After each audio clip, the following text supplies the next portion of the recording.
Well, ladies and gentlemen, boys and girls, everybody, all around the world, hello and welcome to another episode of The Watch Report with me, your host, Jean-Louis. We are back again on this Thursday afternoon to make some noise. That's right, clap it up, get excited wherever you are, because we are back with another action-packed show for you today, covering the world of boxing and beyond. And we got some big news and some big returns in the world of boxing right now with Jermell Charlo calling out anybody and everybody in the framework of boxing, saying he's gonna whoop him, he's gonna walk him down, he's gonna beat him up. And we are all waiting to see, wait a minute, it's a telltale sign, and this was about to come back potentially early next year against the biggest names at 154. Oh yes, we're going to talk about that.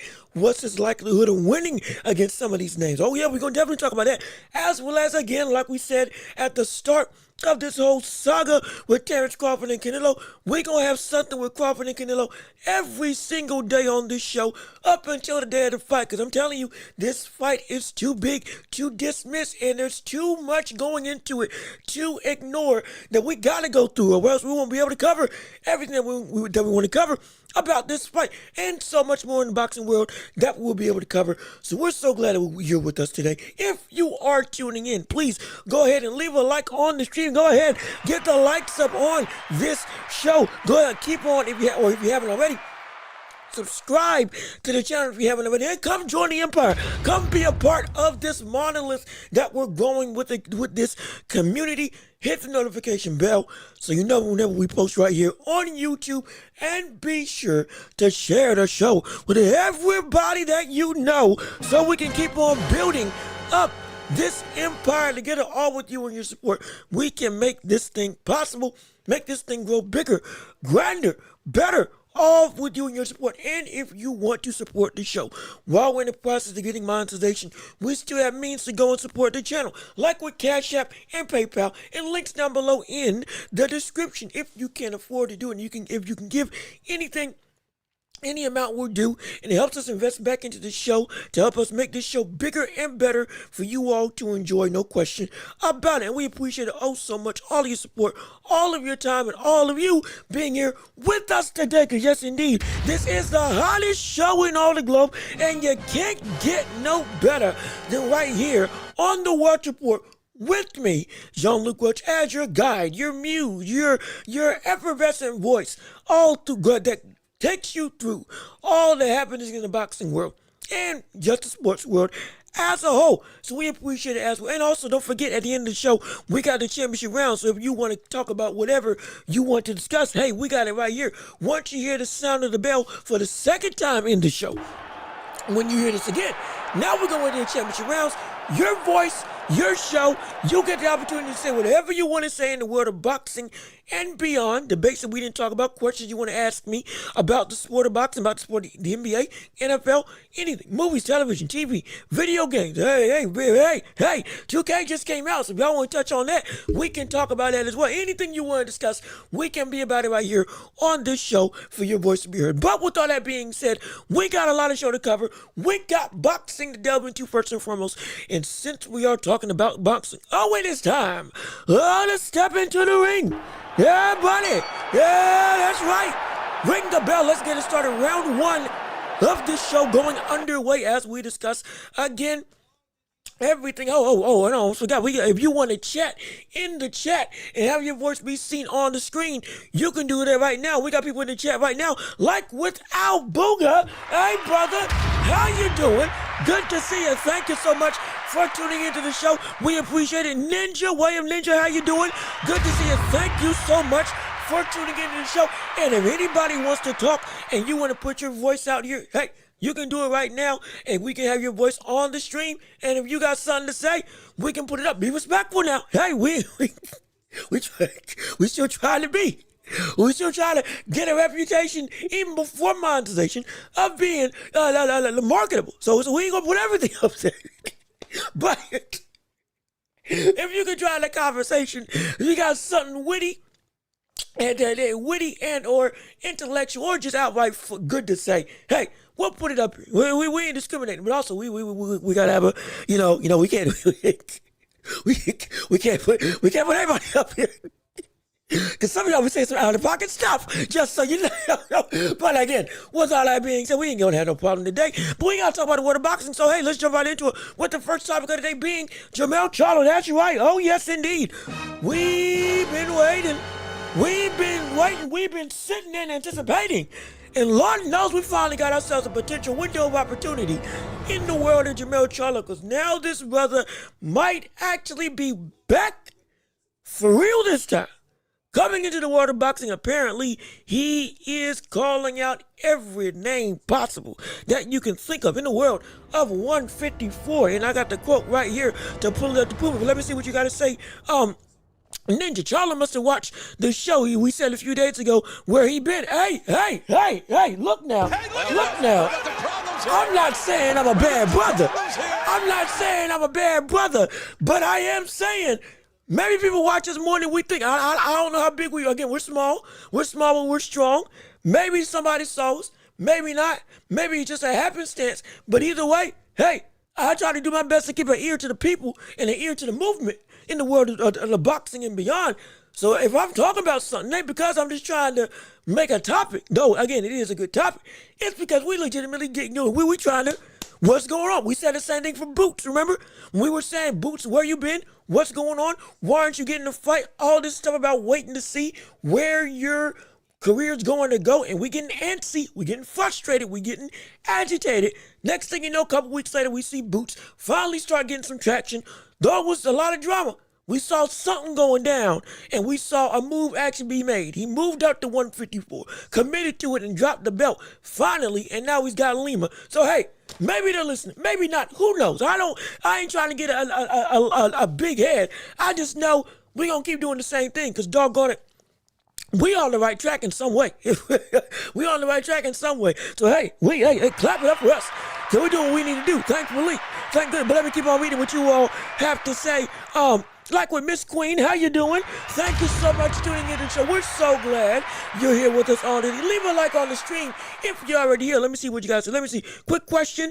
Yu Yu Hakusho is your top 5 favorite anime of all time. Remember the intro thing? Yep. I think it is. I think it is, because it took me a minute to finish the whole thing. But I did finish the whole thing. And yeah, it is. From the entire arena arc, when they went down to the underworld, him fighting in a circle with the tall Australian brother with the knife was one of my favorite fights, because it was just straight up grit, and you just, ain't no ducking, boom. Oh, I love that. And then is Toguro, if I'm saying his name correctly, Toguro, one of my favorite villains ever.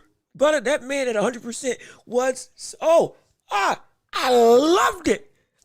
So yeah, this is one of my favorite animes. And that bop, I still played in my car to this day. No question about it. I'm not gonna lie. I do that. So hey, I'm right there with it. Let me keep on reading. Charlo definitely watched. It's a huge coincidence. I hope so. Like I said, I hope so. No words, Boots. 6 months with no words, Charlo a year, then they may appear. Look, I'm hoping, like I said, it's good, but it's also, we're gonna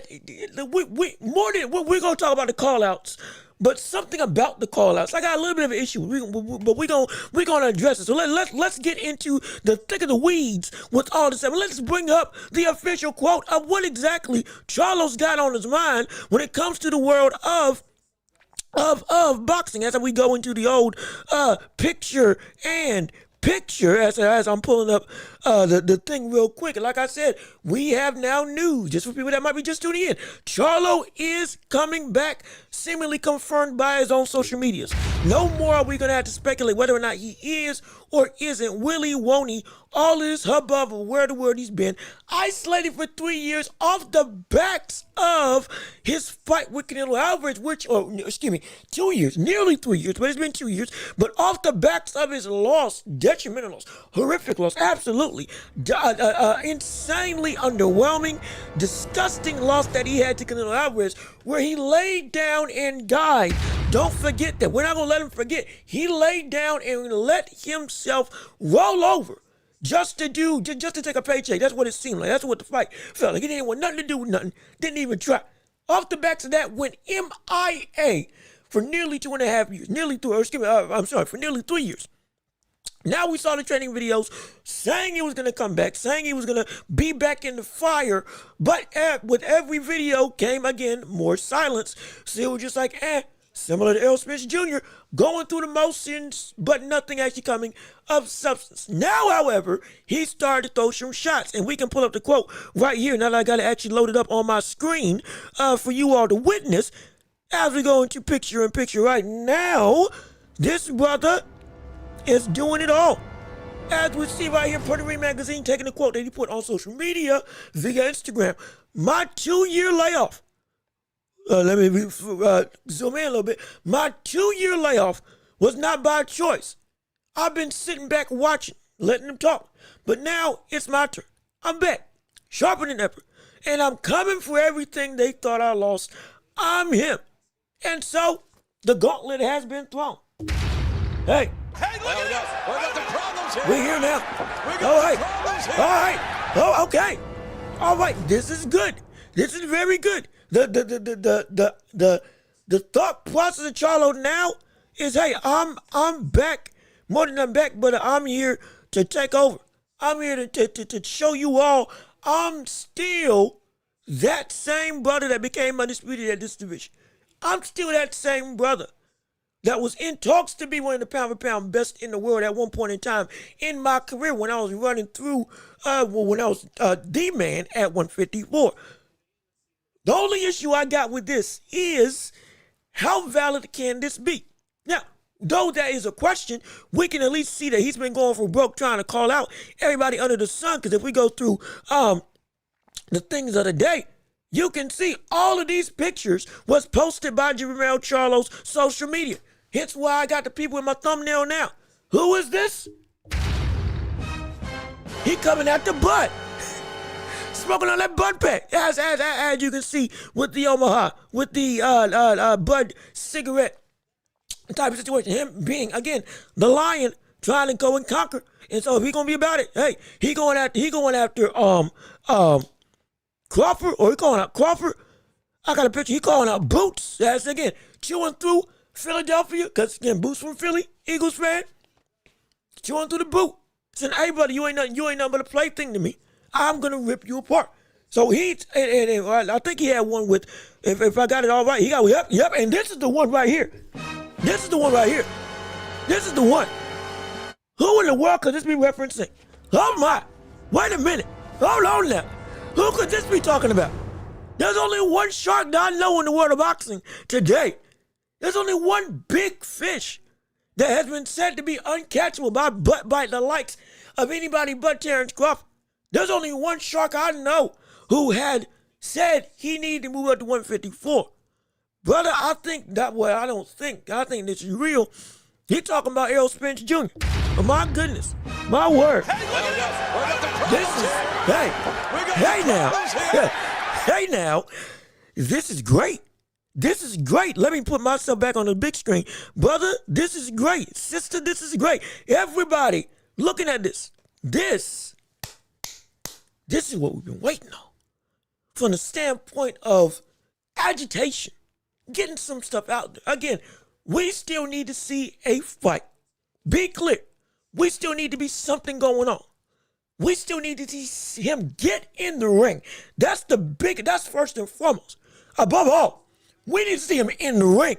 because all this is just talk, but at least showing the fire that we thought he lost from Canelo, at least getting the anticipation of, hey, he is looking to call out and be disrespectful to everybody else in the boxing world to show, yo, I'm still him, and y'all ain't nothing to me. We were afraid that this brother was sitting on his laurels, or just sitting on, I think laurels is the right word, but says he's sitting on his butt, doing nothing, taking a paycheck. And hey, I lost the luster. Now, seems like he's back. Good. Now, now, in terms of his layoff wasn't by choice, I don't know what that's about, full disclaimer. What could have happened behind the scenes? I don't know. I'm not going to speak on it. I can't speak on personal problems. I'm not going to speak on personal issues unless I get to know them. Understandable. Until we do know, we had to sit back. Now, again, I'm willing to take back what I said about him not having the fire, not having the luster, all that stuff, due to, again, apparently by his own words, something was going on behind the scenes that wasn't letting him be able to fight. Personal reasons that would seem to be legitimate. So, okay, I'll back up on it. That still doesn't take away from the fact that now that you are back, all right, you got some questions you need to answer. And you, brother, while you were gone, while you were gone, this division just turned on its head and turning into, you forget what you thought this division was. Brother, you got killers in every, we might as well call this division Gotham City. We might as well. We might as well call this division Gotham City. Because, brother, it's killers everywhere, around every corner. Murtazali, doggone Sebastian Fundora done evolved into a killer. You got Keith Thurman coming back, and all of a sudden looking a lot better than we expected, though we still need some stuff to improve. You got Virgil Ortiz. You got Boachuk. You got, that's just of the biggest of big names in this division. But of the whole Layden list, just about 1 to 10, it's something serious. It's something insane. It is scary. The road to undisputed now for this division is one of the toughest in all the world. Let's be clear about that. There ain't as much of a deep division in the world of boxing as with 154. So do you really think you can come through all that smoke? And again, with the names like Errol Spence, who again is indeed ramping up his training. We got videos of him training in gyms now, I think recently as last week, now actually sparring, getting rounds in, getting work in. So it's looking like, okay, we starting to, the dots are starting to connect. Dominoes are starting to fall. Everybody's starting to come through and beat somebody, both old and new. You got work to do. And the real question is, how much can Canelo take out of you to actually do that work again when you go through this division? Because once you start, brother, it's gonna be you ain't gonna have time to rest. You won't have time to rest. Boots moving to 154 is good. Is a good move. He beats everybody at 147. Yeah, I mean outside of Brian Omar Jr. and maybe Teofimo Lopez. Everybody else, most likely, yeah, he runs through. So it's a good thing that he's moving up to 154. Because this is, again, the biggest litmus test to see if he's really about that life. I can't wait for it. Let me see. That's diabolical. Shark has no chance. Well, now, hold on now. Now, wait a minute. Wait a minute now. Hold on. I can't say he ain't got a chance. I can't say he ain't got a chance because the same question that we have for Charlo, we're having for Spence. It's the ironic thing. Now, it might be more detrimental because Spence has been out the ring longer. But from the sense of, hey, we haven't heard hide nor hair of you since your last thing. And we part of us thought with Spence, he was recovering, still trying to get over the fight with Terrence Crawford and taking some time to do what he needed to do. And then now, slowly ramping up his stuff back up. It's been asking questions for years with Spence. When's he coming back? Same thing happened with Charlo once he fought Canelo. MIA. This is with a weaker 154-pound division. With all due respect, it's not saying it wasn't good back then. But in terms of when he left versus where he's at now, coming back, this division's better. This division's more dangerous than ever. This division's steeper, deeper, and it's a lot more violent. And there's a lot more talent with it. Even the talent that was there has gotten better. So again, us asking in a changing landscape, just like with Spence, with multiple year-long layoffs, just like with Spence, with silence abounding, just like with Spence, they're kind of in the same boat right now. Though we assume that Charlo, from the standpoint of physical ability, might be in a better place, we can't say that for certain. Because again, this talk is talk, but we ain't got nothing to prove it with. And I wouldn't be mad at all to see the likes of Spence versus Charlo. I wouldn't be mad at it. I wouldn't be mad. I doubt anybody else would, because that would be a fight that makes sense. It would. Unless it's Charlo versus Thurman, because of the if we want to see Charlo ease his way into the division, quote unquote, though it's gonna be hard to do. The easiest fight would be getting a fight with Thurman. They've been jawing at each other for how long? Ain't that the truth? Ain't they been jawing at each other for a hot minute? Charlo and Keith Thurman going at each other's necks, talking smack to each other, calling each other over the phone in training camp and others, trying to goad somebody into taking a fight. If it looks like, if he's ramping up like this, because again, Charlo ain't normally, when we see boxers ramp up this level of trash talk, it goes into somebody's trying to get something done. Somebody says, hey, we trying to find somebody to fight. We trying to show y'all we moving in some way, shape, or form. Something's getting done behind the scenes to some regard. Normally, that's how it goes. And soon we get an announcement of something happening. It would make sense that with all the smack talk that Keith Thurman's been talking with Charlo and vice versa, with both of them, again, coming off of a long layoff, though Keith Thurman, again, coming back roughly like a year ago, who wouldn't want to see that fight? Wouldn't that sell? Wouldn't that help set up these fights with Virgil Ortiz, with Boots Ennis, with Errol Spence Jr., and everybody else he's been calling out in the division, with Terrence Crawford, if Terrence Crawford does move back down to 154 after potentially beating Canelo Alvarez, or even if he loses against Canelo Alvarez, he could still move back down to 154 and still try to become undisputed there.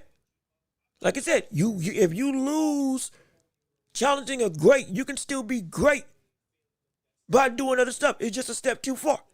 Canelo versus Bebo was a step too far for Canelo, yet still, he's an all-time great, and it's like, okay, he's still the name that he is because he earned it. Crawford earned it. Losing against Canelo ain't going to be detrimental, and he still got so much work to do. Back at 154, it's like, okay, you pushed yourself, you tried, you failed, go back to where your real limits are, down at 154. Catch yourself there. We wouldn't be mad to see that. I wouldn't be ashamed at all to see that fight. And I'd be down for it. There's a lot of opportunity. And again, understand, we were saying this is why we wanted Charlo in the mix in the first place. Was it not? Were we not saying this is why we needed Charlo in the mix? Because with how hot this division is, Charlo being there would be the icing on the cake that would help to push this division, not just from a notoriety standpoint, which, again, is already gained notoriety with Boots coming in, Fundora doing what he did to Tim Tszyu twice, and having the likes of Ortiz and others having phenomenal fights all around, Crawford going up there and fighting Magnemov. It's already been buzzing, but it can be the glamour division from the standpoint of, if we're looking for a fight, we need to go there. If there was anything to pay for, we need to pay for this division. Charlo could be the guy to put this division over the map or over the hill and bump up the drama, the pomp and circumstance, the cinematic nature of anticipation, intrigue, investment, and outright, as an agitator, getting everybody talking. putting the shine on everybody else in this division. This is beautiful for 154. And it's beautiful for the likes of Charlo because now, with all of our questions that we had, all of a sudden he's gotten the public eye back off of, he's gotten the public eye off of him being out and now back into who can he be? And let's answer that question. Who the world can this brother be? Is there anybody at 154 that this man can actually take to town? And if he got a fight with him, with it being the first fight back, that he can win at this point in time? There's some questions involved in that conversation, no question about it. But at the same time, is there a potential opportunity this man could indeed come back and be 154 undisputed against what would be the deepest division he's ever faced off against at 154. But let me keep on reading some of the chats real quick. Let me see. Keith Thurman is the Joker. The Joker? Well, let's see. Could he be the Joker if we're going to compare this to Gotham City from the standpoint of taking on competition and, again, a killer at every block, a killer in every alley? He could be. I mean, he can talk well. I would say he's more. Would Harvey Dent be a better opportune person for Keith Thurman? Because like Keith Thurman, he can talk, he's suave, he's incredibly intelligent. He's got a lot of the same qualities of a Harvey Dent. Was able to, when he was in the division, when he talks, people do listen, all that stuff going through. But in the ring, but he turns into a whole other person, whole other killer. Again, two-faced to some degree. Could that be something? I could, then you can't, who else he say? Castano was a big one? Maybe, potentially, hypothetically. I know what, I'll tell you this, Sebastian Fundora is a doggone scarecrow. That put a long, lanky, and is scary out of his mind. And he will give you nightmares. Like I said, we saw him make Keith Thurman, Tim Sue quit. Because, like, hey, brother, this is too much. I mentally do not want to take on this guy. And, again, brother looks like a scarecrow. If you saw Sebastian Fundora in a dark room, just limbs abounding, oh, my gosh. You'll be horrified. You talking about, I'm calling this cat a scarecrow. That was scary out of his mind. It's horrifying. And he wants to get up close and personal with you. He's a contradiction that messes with the mind. Because he's 6'5". Yet he loves to fight on the inside. It doesn't make sense. Why would I want to deal with it? Oh, yeah. Oh, no. He's scarecrow. That's a scary brother. That's a scary cat. And then who you got? You got Boots is Batman. Could he? Well, let me see. Athletic, can fight just about in any style that you want. Dumb strong, incredibly fast, makes his opponents look foolish, and can take a punch with the best of them. And then can put you out on some Arkham Knight type stuff.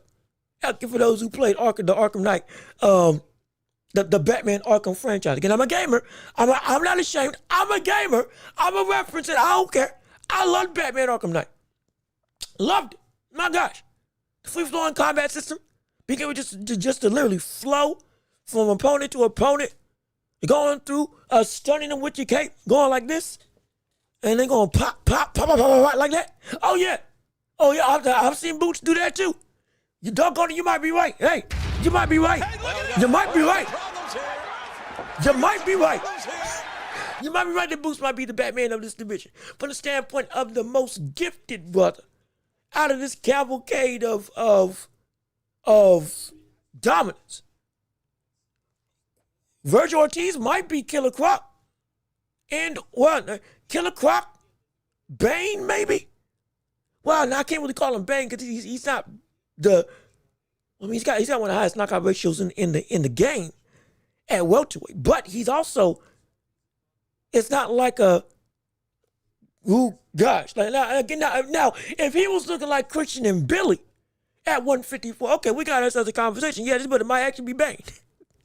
If you seen Christian and Billy go and how he looks at 168, and Virtual Ortiz was looking like that at 154, okay, yeah, maybe I could call this with a bang.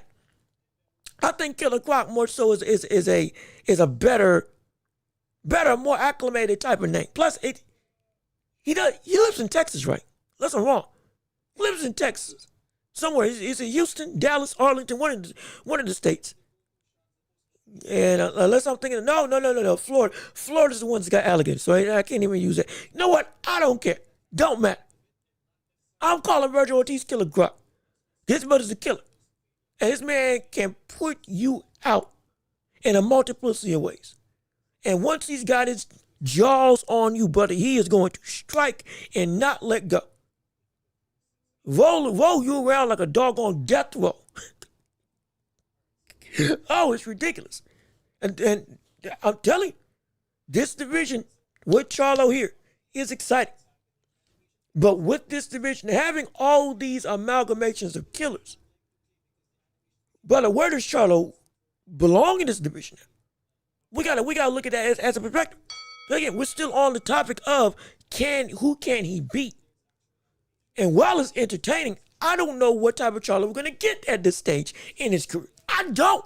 Be real. And again, I want to hear from you all. What type of do you think we're gonna see the same Charlo that we've seen in the past?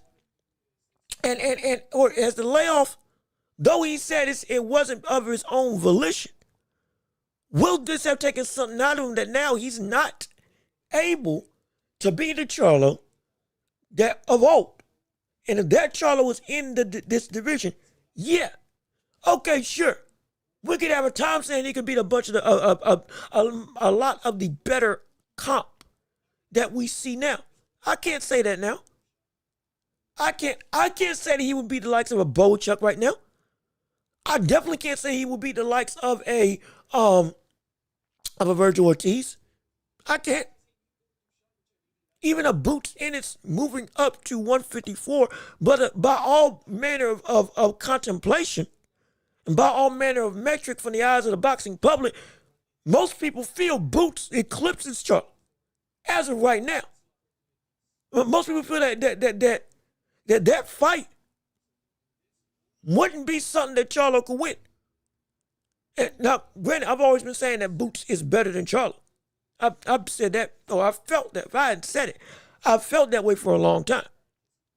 I have. And this was before the situation with Charlo and Canelo, him taking a hiatus and fighting like he fought. But it's, there, as much as this is tantalizing to the eyes, I don't know who exactly is going to be the people that he can actually run, not just run with, but run through. It ain't many. The only brothers I can give him a real shot with is, and it's on the very low end, hypothetically Sebastian Fundora, but even right now, he's gotten so much better from what he was when he was facing off against Tim Tszyu and before Tim Tszyu. Doing away with Lubin and others. It's like, hey, that's a low probability for me. The likes of Thurman, that's more of an even playing field. I can see him beating Thurman, but at the same time, if Thurman is improving and gets his rhythm back that he lost from that 3-year layoff from him being in India, getting married and all that stuff, I believe it was India, but the 3-year layoff from boxing, him coming back, he looked pretty close. It wasn't perfect, and there's still some growing pains, but he looked doggone close to being back to form that we know him as in the past, when he was indeed one of the baddest people. Now at 154, though he's again lost a step, it's to the point where, hey, he could get it back, and by his next fight, he's a step above what we saw him as. And now he's even closer back to form, if not potentially fully. Because he's 35. He's still, while he's older, physically he still has a prime that, hey, he's still doing some good stuff. And can still secrete talent out of himself. He can. Charlo's starting directly from square one. Whatever fight he takes will be the first fight back. And if he's going this hard trying to go at everybody, well, then that means that he ain't going to have no tune-up fight. He ain't going to have no lull in the action. If he's really talking this type of big game with everybody here, brother, people going to start taking him up on that offer. People going to start looking to say, hey, brother, you really think you about that life? Let's see what you can do. Come on. Come on. The money's there. It would be too big to ignore. And does he risk potentially taking a tune-up fight, looking bad, and then, boom, you start losing your cachet? And even those big fights that you would be able to have, while they would still be big, you lose out on less money rather than taking the payday outright fighting these big names, some of which still don't have a fight right now. It is a lofty goal for me to say that, yeah, he can beat these, the top 6, top 8. Very lofty. Because I don't know who we're going to see. The only person I can see him beating is a potential Errol Spence Jr. That's it. And let's be clear. Outside of Terrence Crawford, if you told me that Spence and Charlo were going to fight against each other, would anybody have said, now, actually, before I even say that, I'll put it on a poll. Because I want to hear what you all got to say. Let me see. Let me go. There we go.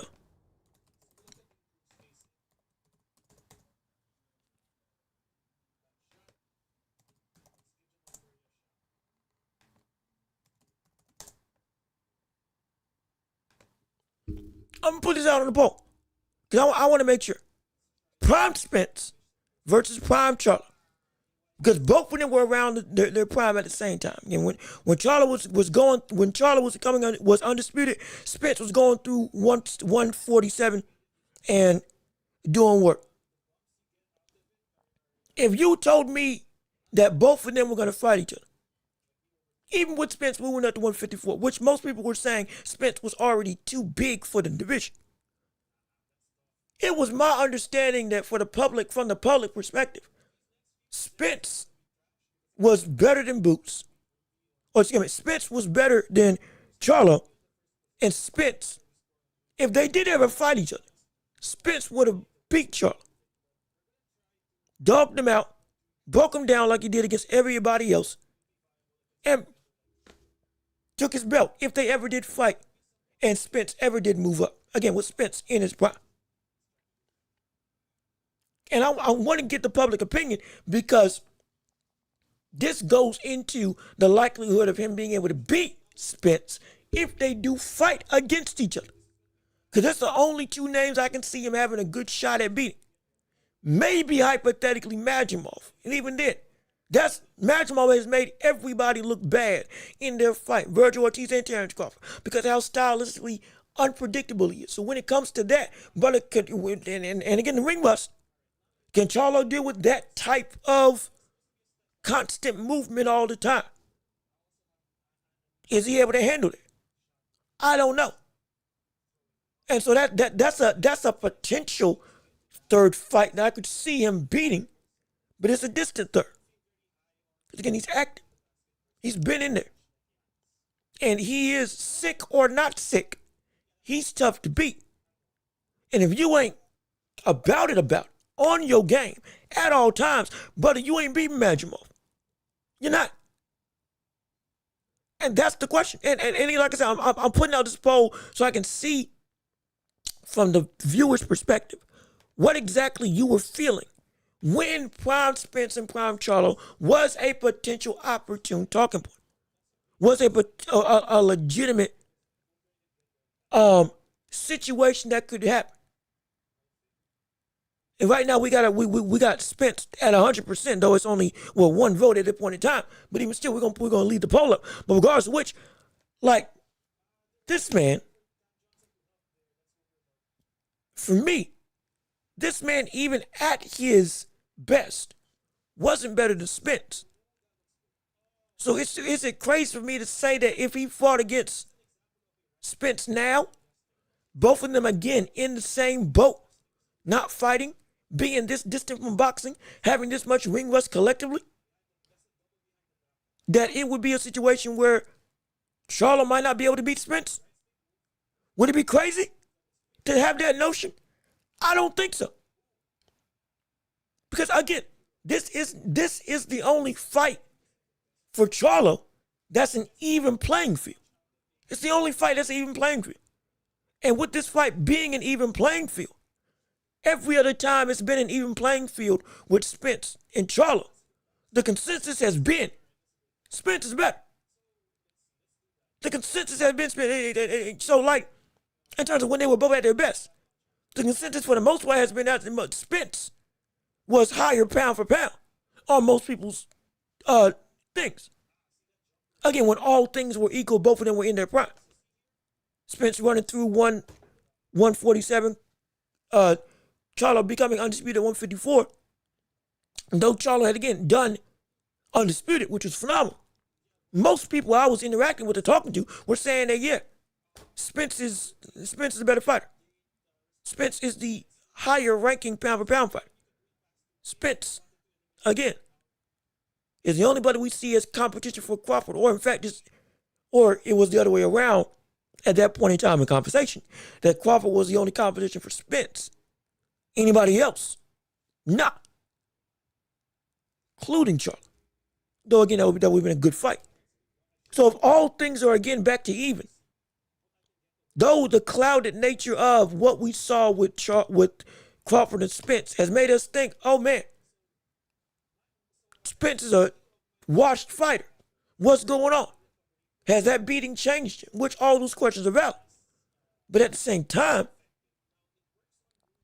the question also arises of, well, if all things are the same now again, with both of them having long layoffs, both of them not being in the ring, both of them having questions about their career, would it not be out of the question to say that, hey, the person who was ranked as the better fighter when both of y'all were at your best, now when both of you all are at your worst, wouldn't he still be considered the better fighter of the two, since he was already seen as the better fighter when both of y'all were riding high? Unless we see evidence otherwise, which for both of them, we don't have any. Charlo's last fight was, again, terrible. Spence's last fight was at least a loss to a dominating presence where he just got beat up in Crawford. But he at least tried.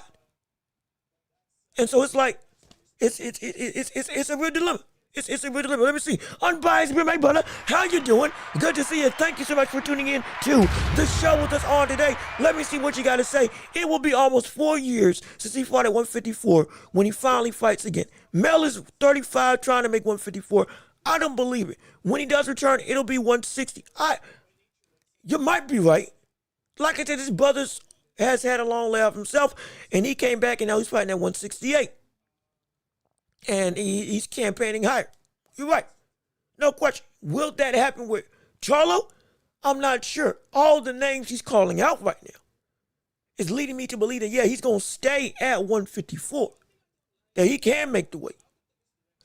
Whether he can or cannot, in terms of substantive evidence, we got to wait and see. Again, you're right. He is 35. He is older. The body changes as the body ages. Certain things it can't do anymore. It can't handle certain weights or can't stay down at certain weights. You got to capitulate. I'm not saying that that isn't a possibility or a reality. But what I am saying is that when it comes to the world of boxing, he himself wouldn't be doing all this stuff if at least, again, speculatively, if he did not believe that he could go through and still make the weight, at least for me. But let me keep on reading what you all have to say. I also believe once Fundora beats Thurman, I also believe once Fundora beats Thurman, he moved up to 160, and Virgil gets a vacant title. Hence why GB has put zero pressure on Fundora. Backdoor handshake. Okay. Okay. That could in fact be the case. That could. Now,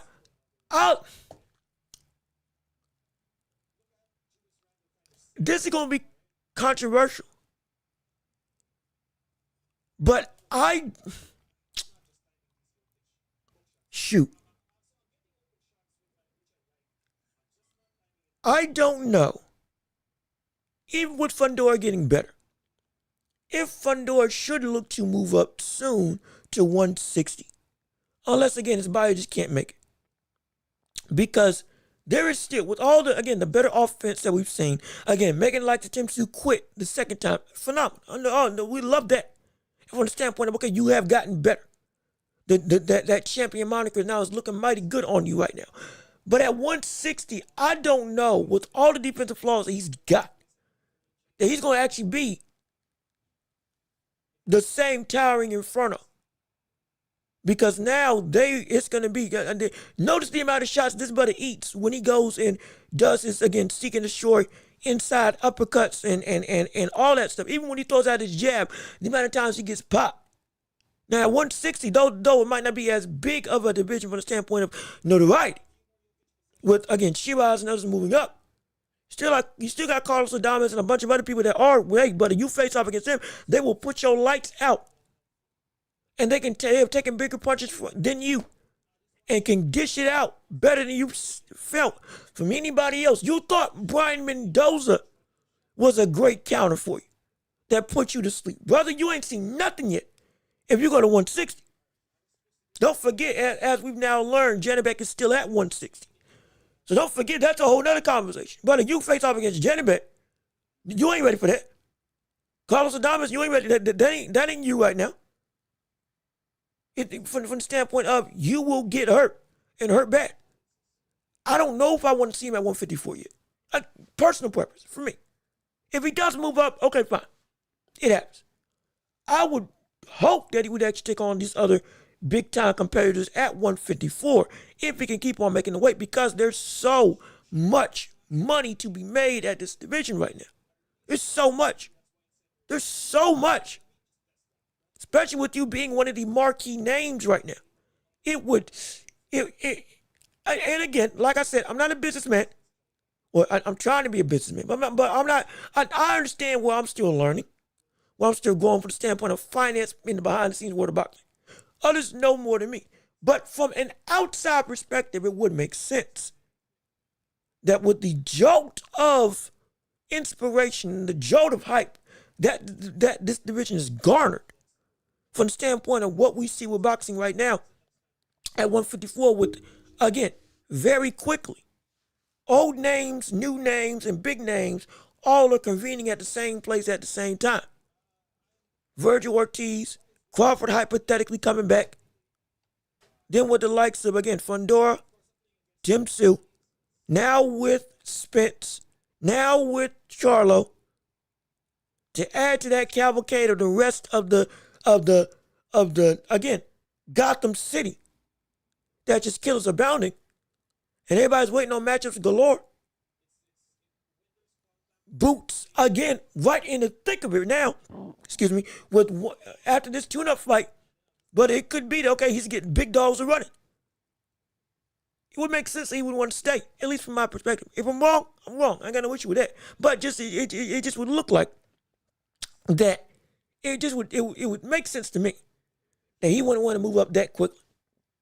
Because there's too many big fights, even if you lose, there's too many big fights that are big names that Fundora could be in that would be too lucrative for him to miss out on.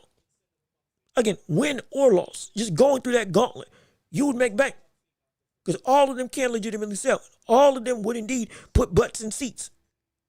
Especially now that Fundora has gone from is he really all that, to, okay, yeah, no, he's something serious. We got to respect him. And people, he's starting to gain a lot of fans. So, I don't know. I don't know. It's all for promotion for Charlo. It's not sexy to call out anyone at 160. Well, yeah, no, you're right. It's not. Especially for somebody who again, has been MIA for so long. Now, if he did, I mean, people wouldn't be mad. Like I said, him fighting Janibek, if he did call him out, brother, that would be a lot of respect. Because Janibek's a killer. And Janibek has been waiting to get somebody in the ring. Because ain't nobody fighting that brother. Because everybody's scared to fight him. Genuinely. If you came up and said, hey, brother, I'm back. I'm moving up.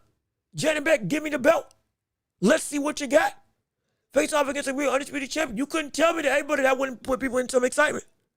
Couldn't tell me that wouldn't get some people really amped up. Couldn't tell me that would get some respect and start drumming up some interest. Again, the whole of the division ain't glamorous. There's a couple names that would put some butts in seats that would get some people excited. Couple. At least two. Even if that's all there is. There's two. But no. It would be counterproductive for me to see him go and call out all these people. And then say, nah, I'm moving to 160. Yeah, all that was just for show. That would further hurt his stock. To me, that would further hurt his stock as a fighter. Having people buy into, okay, is he really about business or not? Because then, can you really trust him? Most people would say no. If we saw him do that, most people would be saying no. So that's the issue. That's the issue. But let me keep on reading what you all have to say. Also, PBC have two fighters with titles at Lara and Adam. No, I completely forgot about Arizona Lara, who's been reigning as champion. I completely forgot about it. Charlo don't need to fight him. I'm going to tell you that right now. He don't need to fight him. From a cachet and from a danger standpoint, Lara's cachet, though he's the oldest champion in boxing right now, it ain't nearly to where it needs to be from the standpoint of popularity. Though he's defying the odds, but still, from a danger perspective, brother, you don't want that. I'm telling you right now, you don't want Arizona Lara at this point unless I can see you are actually up to snuff to be able to fight against somebody at 160 that has turned their whole style around to become a dangerous puncher while still retaining most of the defensive ability. The only thing that they lack is these quick feet that they used to have in terms of Arizona Lara. But still defensively and as a power puncher. But he's retained the defensive ability and gotten last 4 fights have been by KO. In either 6 rounds or less on most of them. So it's you don't need that. You don't need that. Adames, maybe, but that would be a name that would again push you to the brink. That I don't know if you are there at this point in time. I need to see something from you, which is why, like I said, I can't pick him to beat a lot of people because I don't know where he's at. And the only thing I got to go off of is the last fight he was in. That's it. And that wasn't great at all. It wasn't great at all. Let me see, Stabby, what's good with you? How you doing? Good to see you. Thank you so much for tuning into the show. We appreciate you coming in on today. Thank you for tuning into the Welch Report. If you haven't already, leave a like on the stream. Go ahead, get the likes up on this stream. If you're enjoying what we got going on, you're enjoying all the conversation. And also, if you want to, or if you haven't already, subscribe to the channel. Come on in. Come join the empire. Come let people know what we got going on. Let the people see exactly what we're doing right here on this show. And also, hit the notification bell. And be sure to keep on sharing the show with everybody you know. And if you want to support the show, we got Cash App and PayPal. And links down below in the description if you can and choose to support. Real mean the world to me. Absolutely. But as we continue to go through and talk about this situation with Charlo, let me see. Unbiased Brim says Charlo versus Spence at 160. Now, this is interesting. Could it be that they fight at 160? That is a proposition. I'm not sure. Because see, a part of me is really thinking that 160 for both of them would also just be too big for them to be the best that they can be at this point. Like I said, Spence 147 We are already complaining that Charlo, or we're already complaining, or not complaining, we're already speculating that Canelo versus Crawford at 168 is too big of a step. We were lamenting how Crawford looked in his first fight up from 147 to 154. Do we think that, do we really think that with all the critiquing that we did on Crawford, that we think Spence is going to come through and be better than that at 154 against that same tier of competition? No, absolutely not. No way in the world. No way in the world. 154 would have to be the limit. Because, again, Spence ain't Charlo. I'm sorry, Spence is not Crawford. Most people don't have that same faith that if he moved up beyond 154, that Spence would be able to be something like the old Spence that we know. Most people feel that way. Or at least I've talked, in my personal opinion.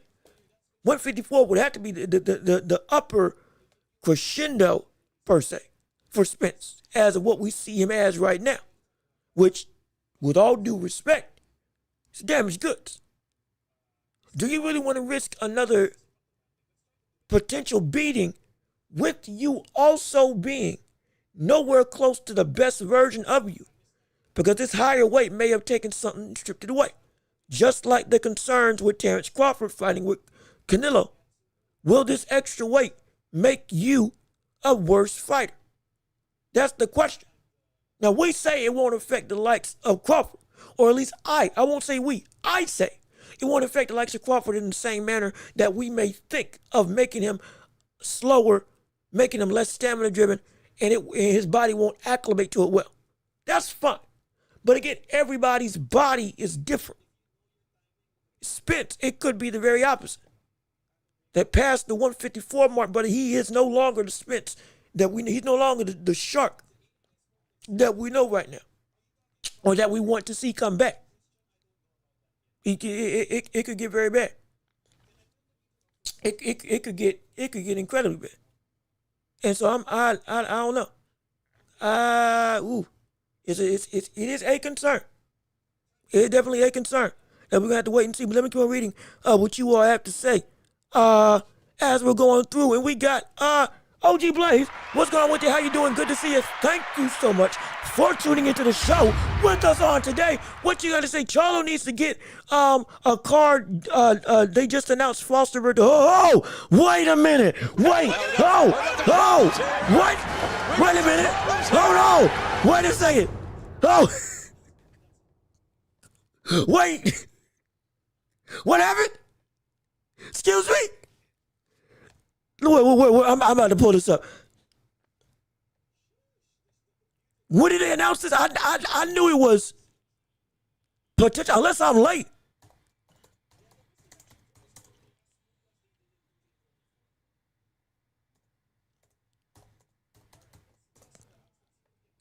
Come on. Load up. Good gosh, it's real. Great day. My goodness. Shoot. Lord. Great. Breaking news, y'all. 26 minutes ago, it just got confirmed. Brother Seven Fulton and O'Shaquie Foster, brother, they fighting. Hey.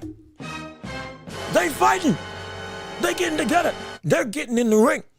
They're getting ready to take on each other for the WBC Super Featherweight title at 126. And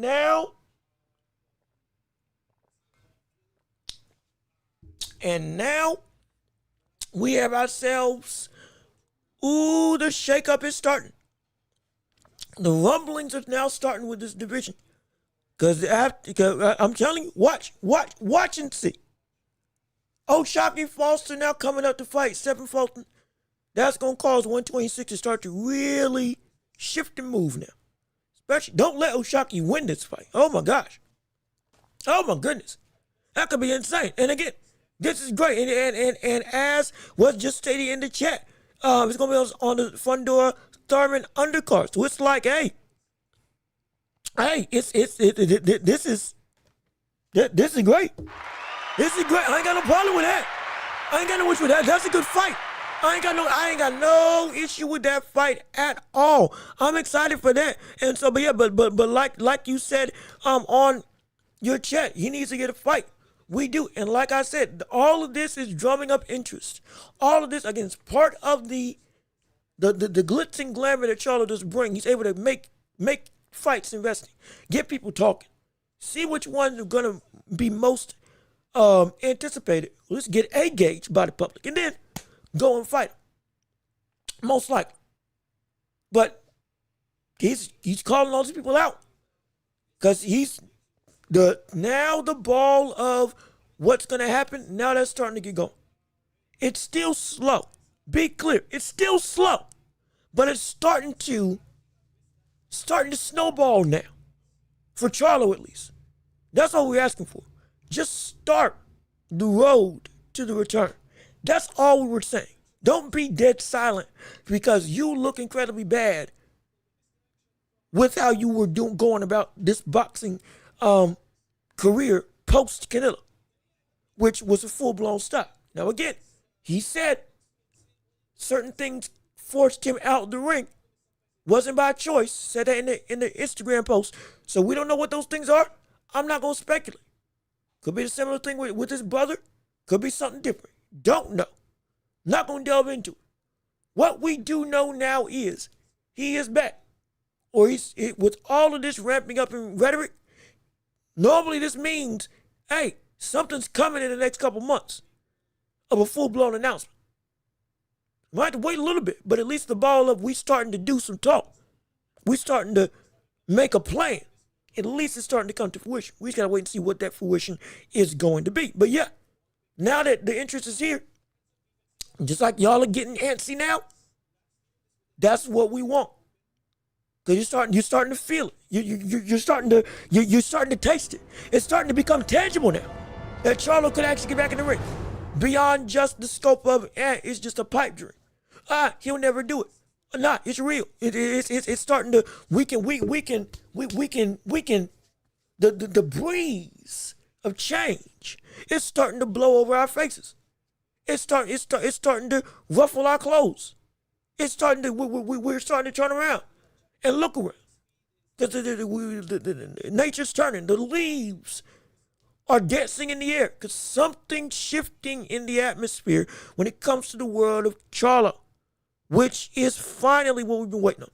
I would have Charlo over Spence if it happens. Now, I respect it. I respect it. Absolutely. And again, going back there, you were new here. Also, Sack, how you doing, brother? Good to see you. Thank you for tuning into the show. So glad you're here with us on today. But to reference back to OG Blaze, the reason why we had this poll up here was because we were trying to say who should be favored based on this fight. If we did see Charlo versus Spence on a fight card, because of the fact that, this is just some background to why the poll is here. When Charlo was in his prime, Spence was in his prime. Most people were saying that Charlo was the better fighter.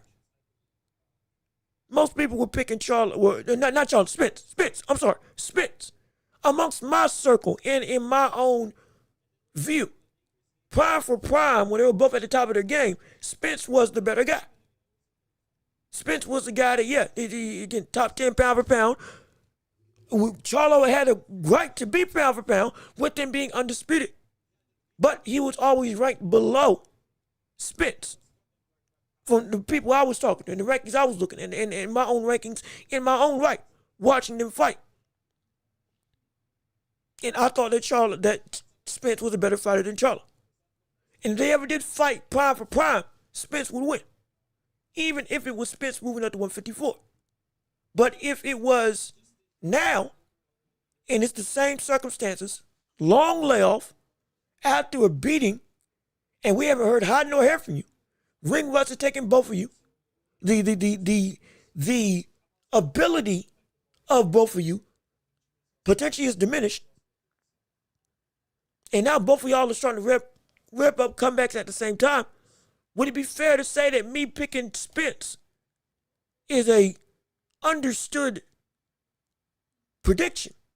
Because if all things were the same at their best, and I would say Spence would win, and then now all things are the same again at their worst, would it be wrong for me to say that I would still pick Spence to win? Even though, yes, what the damage that Crawford did to Spence from the standpoint of how people view Spence now is indeed detrimental. But also, that's Terrence Crawford. That's Crawford. Like, Charlo is not Crawford.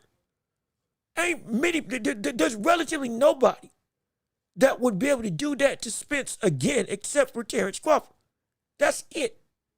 There's nobody else that we could ever perceive to do that type of unabashed, complete overshadowing of skill and talent. Nobody. Within 154, 147. Maybe the only person that could get close to that realm or rung would be the likes of a Boots Ennis. But that's a whole other conversation based on how good you think Boots actually is or if he's just hype. It was of that conglomerate of people saying could he or could he not beat Spence, could he or could not beat Crawford. Was he the biggest op for Crawford outside of Errol Spence Jr.? You can have that whole conversation, which again is valid and real, but the point still stands. Hey, this brother is still Spence. And you can and let's say both of them do come back, brother, and both of them are exactly where we thought they were. Or in terms of like, okay, both of them are healthy, both of them are looking great. Both of them look like they're fighting back to prime form. I'm taking Spence as of right now. Because at this point in time, I got more questions with Charlo. Because Charlo's reasoning is, at this point in time, unknown and was perceived to be inexcusable. Now, until further notice, we can't say for certain. But it seemed like, you just sat back. Once more stuff comes out, we can actually concretely say what is or isn't real. But regardless of which, I got more questions with Charlo right now than I do with Spence. Spence is just come back into the return. Charlo, it's what are you going to be like with this long layoff? We've already seen you in some close fights before with people that were way worse than Errol Spence from the standpoint of talent. So you facing off against Spence, though you might, again, though I'm not saying it couldn't be something you couldn't do, I don't know if I could pick him, just concretely. Let me see, Charlo will not be on that on the October card. Sadly, no. It would be smart for him to go do it, though. It would be smart for him to. It would be smart. It can be against a tomato can. It can be against somebody that is 15 and 105 for a record. Just do something. Do anything. Fight somebody. Just to show us and give us some life of, okay, hey, you're back in the fray. You're back in the saddle. You're back to doing what you do. That's all we're asking for. That's all I want to see. So I can have some concrete answers. We do that. Great. For now. We don't. We got some issues and we got some concerns. No question about it. And so that can be. Also, I think I had one more clip in reference to talking about this Crawford or the Charlo Spence situation. If I can find it, I'm gonna post it. What is it? Let me see if I can pull it up real quick. Hold on, wait a minute.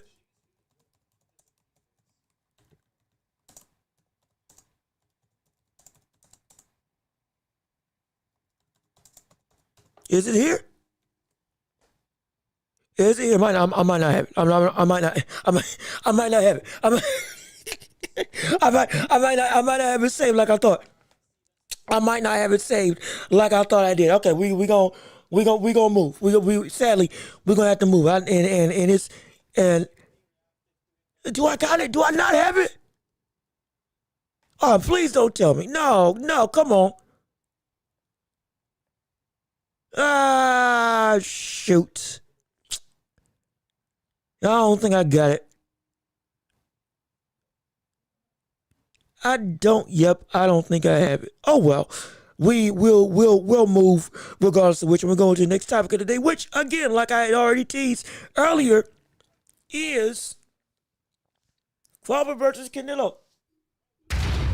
Remember, we teased it. It's gonna happen. It was gonna come through. We gotta talk about it. We gotta discuss it. We have to discuss it because like every show, we got something delving into it, and we got some news in the world of training. Cause lo and behold, we were saying that Boots is a traitor for going and fighting the likes of Canelo and sparring. Though again, we said that there ain't no reason to have that as a notion. It's spar. Anybody can spar. This ain't no breaking code or anything like that. That's people trying to fabricate anger, fabricate a level of essentially reckless abandonment from the standpoint of being outraged, fabricated outrage. It ain't nothing to be really concerned about. But lo and behold, if you got Boots in your corner, well, guess what? I got my own trump card if I'm Terrence Crawford. And that's Floyd. Hey. Hey, look at this. We got the problems here. We got the problems You here. pick who you want, and I believe this has been validated that legit Crawford got Floyd in his camp. Maybe it was for just a day, whatever the case may be. But Butler came and visited. I'm assuming he helped out in some regard by giving us some tips on how he himself beat the likes of Canelo Alvarez earlier on and what he sees as what is beatable for Canelo Alvarez now. We can say what we want about the likes of Floyd Mayweather. This brother is still a boxing genius. This man is still one of the greatest minds that the sport has ever seen. And this man can break down the best with the best of them. The very fabric of somebody's style, even as they evolve. Regardless of what we want to say about him and the exhibitions and all the stuff that we know about him outside the ring, brother, boxing is still his life. Boxing is still what he breathes about. Boxing is all that he is. This brother, if there was anybody you could get in touch with to help you out in your quest for conquest against what would be the biggest opportunity in your career. Yeah, this is the guy to do it. This is the brother to do it. This is the cat to do it. And we're going to fight fire with fire. If you got the physical example of what I'm like in the framework of Boots Ennis, where I got the mental makeup, or I got the mental example of what to beat you with in the form of Floyd Mayweather in terms of with Terrence Crawford. So, hey, this is looking, I'm telling you, but they are pulling out every stop possible for each other. Crawford for Boots, or Crawford for Spence. I'm sorry, Crawford for Bud, and Bud. I'm sorry. Oh my gosh, wait a minute. Oh, wait, time out. Oh, wait a second. I keep messing that up. Let me rewind that real quick. Crawford for Canelo seems like he's pulling out everything he can to make sure he's as prepared as can be. Canelo for Crawford doing the exact same thing. Both these people are taking this fight as the definitive fight of their life. And it is something that's going to make it, that has everybody on pins and needles looking to say, hey, wait a minute now. We can't take this brother lightly. From both the IQ and from a fight standpoint, physical standpoint. We got to make sure we put all the stops. Both these people bringing in everything they can. So it's great. I'm excited. But let me see. That ain't the same Canelo that fought Floyd. And again, you're right. You're right. You're right. You are absolutely right about it. It's not. And also, Couch Potato, how you doing? Good to see you. Thank you so much for tuning into the show. So glad you're with us on today. We appreciate you coming in to the live. Leave a like on the stream if you haven't already. We love to hear from you. We love for you to have some support for the show. Absolutely. But with this fight, Canelo, this ain't the same Canelo that fought Floyd. No question. No question about it. However, if you have a formula for what worked in the past, though it has shifted and changed. With the mind of a Floyd Mayweather, this is a brother who, off of what worked and off of what you do to change yourself, he can also see new weaknesses that can potentially come up. It's not a bad thing. I mean, we can say the same thing that this Canelo ain't the same Canelo that fought against Bivol. We can say that as well. And I've already given you my caveats for that fight with Bivol. Yes, Canelo lost. He got outboxed. He got beat to Kingdom Come. But at the same time, stamina was worse at 175 because the weight was too heavy for this stage in his career for his body to be everything it needed to be. Though Bivol was longer. Bivol could take the punch because he was bigger. From a weight perspective, he was bigger. He could take the power and just keep on trucking. He was also, his hand speed was incredibly fast. And again, he's one of the best boxers in all the world. And a lot of Canelo's strengths that he's been able to use, he wasn't able to use to the same degree because, again, he was moving up. And this time moving up versus the first time moving up, his body couldn't handle it. Couldn't back down to 168. Yeah, okay, looks like the Canelo that we know. All well and good. But this Canelo ain't even the same Canelo that fought against Bivol. It ain't. But if you told me that I was using Bivol in camp to help me train for this brother because I did beat him, he knows things that can still help me. Because in every loss, there is something that, yes, the fighter needs to fix, but there's also something that worked against the fighter. And so, like, it's, this ain't bad. And again, with the astute nature of who Floyd is, you can't tell me this brother ain't been watching closely the careers, not just of the Tanks and of the Shakurs and others, but also with Canelo. Because again, there's an inseparable bond. And you couldn't tell me that with how smart this brother is, what he would say that would work against Canelo now would not be advice that would be needed, that would be taken lightly. It'd be taken pretty severe. Because again, Floyd's one of the few people that can see things that others just can't. This ain't me trying to glaze. This ain't me trying to go and give uber props to trying to go and overhype what somebody is. No, this has been documented. This man he is a boxing prodigy from the standpoint of how he thinks about the game. He is a master in the greatest sense of the word. So, like, if anybody could tell me how to beat Canelo, even this new form of Canelo, I would still trust Floyd. I'd still trust him. Because I promise you, Floyd's going to tell you the same thing I'm about to tell you right now. There is going to be something from that fight with Floyd that's going to work in this fight with Canelo. There's going to be something. As much as Canelo has grown, I promise you there's going to be something from that Floyd fight that still is a habit for Canelo that Floyd has picked up on. And if he tells that to Crawford, I promise you it'll work. I promise you it'll work.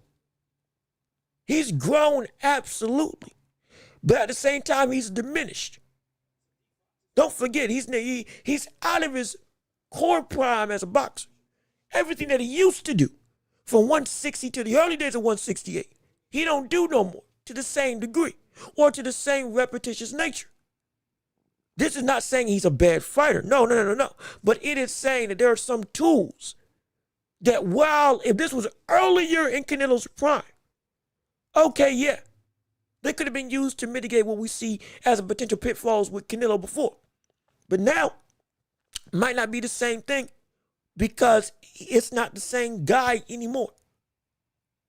Yes, he's better up here, but now the body doesn't react the same way. And we've seen that with Canelo's career his entire time. So some of those openings are, again, available because Canelo can't do what he needs to do like he used to be able to do to make those holes obsolete. We've already talked about how he's had to change his style as a fighter. He did a lot more technical stuff, a lot more nuanced stuff. From Floyd to the early days of 160, Billy Joe Saunders, did a lot more stuff up until afterwards. And all of a sudden you saw him become a lot more of a plotter, rely a lot more on his size, rely a lot more on a rudimentary guard, rely a lot more on his chin. Yeah, I can take punishment and I can just dish it out. Yeah, he will still do great technical stuff, but from the standpoint of the all-encompassing things, it wasn't the same. It wasn't the same. We've been saying this for years.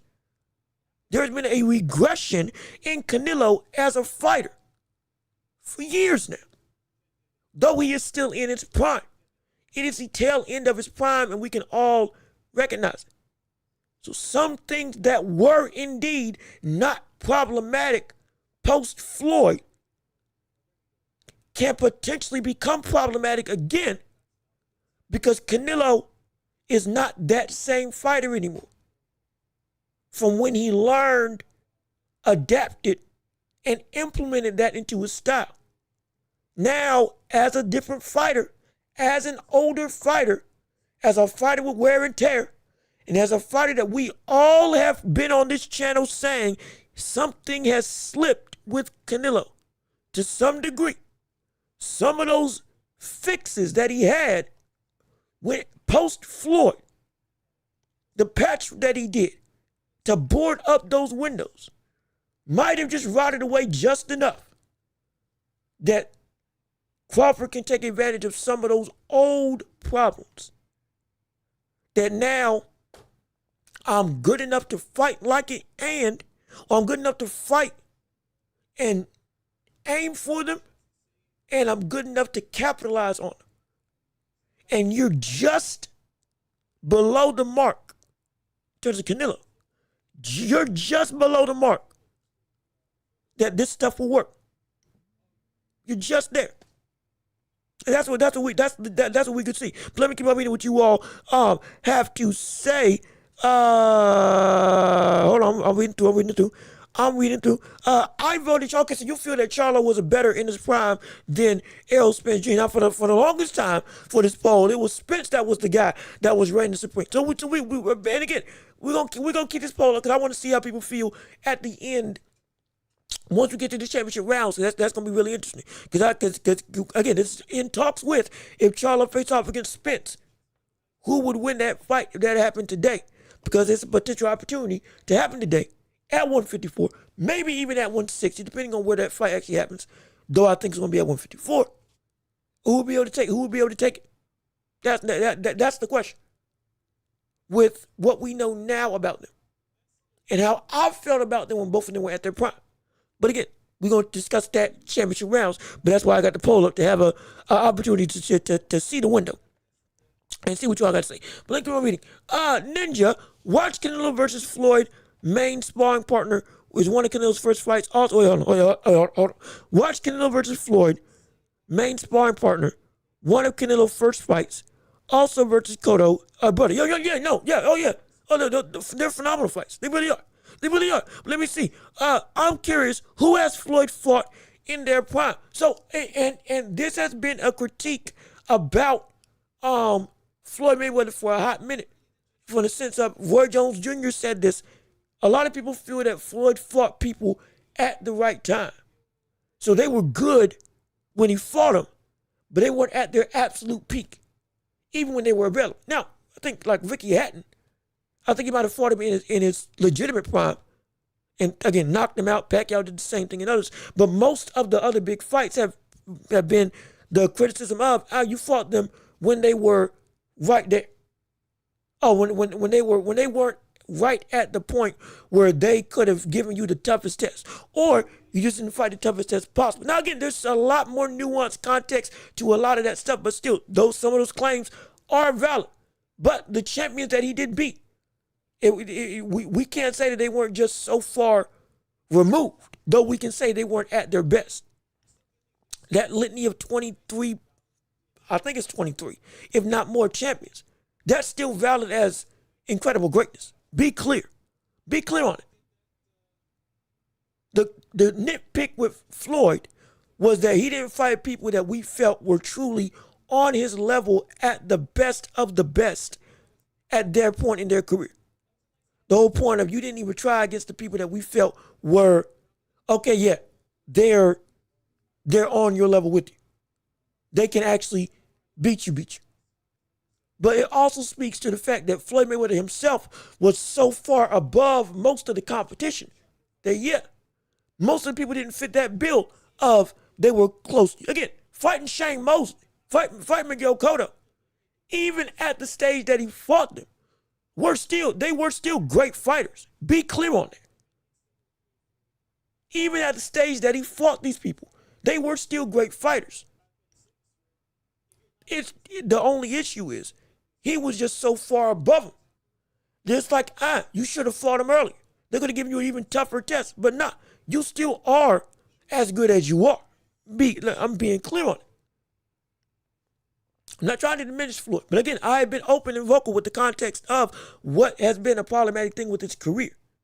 Fighting people at the right time, or in some cases not fighting certain people at all, which he could have. But that doesn't take away from what he did do in his career. It's still phenomenal, nonetheless. But again, we're going to keep on going. Well, I can't see a 38-year-old Crawford taking advantage of Canelo. His only, we in the next time. I almost forgot. I need to switch my things because we in the next time of the show. I can't see 38-year-old Crawford taking advantage of Canelo. His only chance is to start fast, try to win rounds. I am on the other end of the spectrum. I'm on the other end of the spectrum. If Crawford tries to start really, really fast, that might be detrimental. Because with Canelo, you want to take Canelo late. You want to take Canelo late. And you want to make it so if you make him work for 7 rounds, by round 8, like we've said before on this show, gas tank of Canelo has regressed over the years. So you starting out fast could put yourself in a real hole. Though if you start out fast and survive, and then you take it to a later stage and you force Canelo to fight at a high pace like that, okay, and you still got enough to keep on going at that high pace, like we see with Usyk, okay, you got that's a good blueprint. That's a good connotative thing. That's a good benchmark to have a success against the likes of Canelo because of where he's at right now with the stem. You force him to really move and work all those rounds and couple it with him trying to have to walk you down, chase you down. Oh, that can be something serious. That can be a legitimate through lane to victory, though it's a dangerous sentiment. But more likely it would be to take Canelo late, force him to move. You don't start fast, but you pick up the pace in the second half. While Canelo's gas tank is starting to regress, you got more that you can really push out. And now you're forcing him to say, okay, hey, you're not in control of the pace of this fight. I am. You're fighting where I want you to fight now, not the other way around. Because if you start fast and it don't work, but now you in Canelo's territory, you're winded and you're hurt. And you got to try to keep that up, and that can be bad. But you work the other way. You make Canelo move. You still are active. You attack the body of Canelo, and you make him really work. But you keep yourself at a good pace, not a fast pace, but a good pace. By the time round 7 comes along, now there's a window that you can go through and work faster, work more. And Canelo's got to start breathing heavy. Canelo's got to walk around with his mouth open. Canelo's got to start heaving a little bit. Every time he goes to change angles, you see him, he starts getting annoyed. He starts to get, hey, stop moving. He starts complaining. It happens every single time. It is that can work. That can take it to him. That can cause some issues. It can. And so I think if Crawford did it that way, I can't see it like that. So if he did start fast, I would be like you and say, yeah, I couldn't see him win.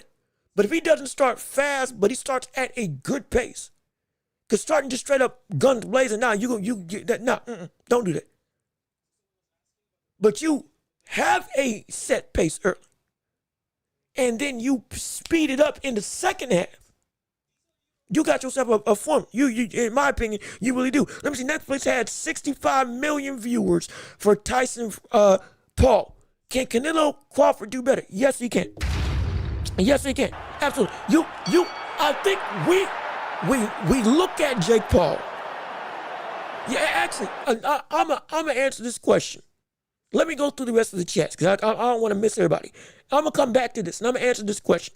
But it can be better, no question about it. Think best Crawford start cautious, then speed up after 6 rounds. That's a good. Yeah. See that's what I'm saying. And not necessarily cautious, but more so like there are multiple ways to make people winded without having to go through and you're throwing shots like Sean Porter, boom, boom, boom, boom, boom.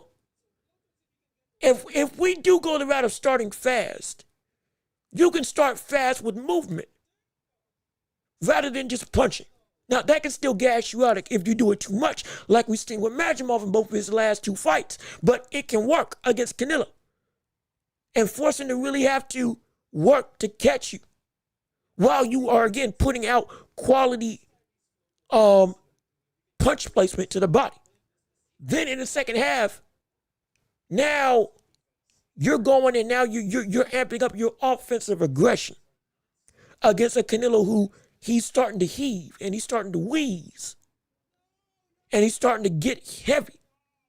And then you start going to work and really saying, okay, I can handle this Canelo. It's still dangerous. But now he's at a point where he's just tired enough.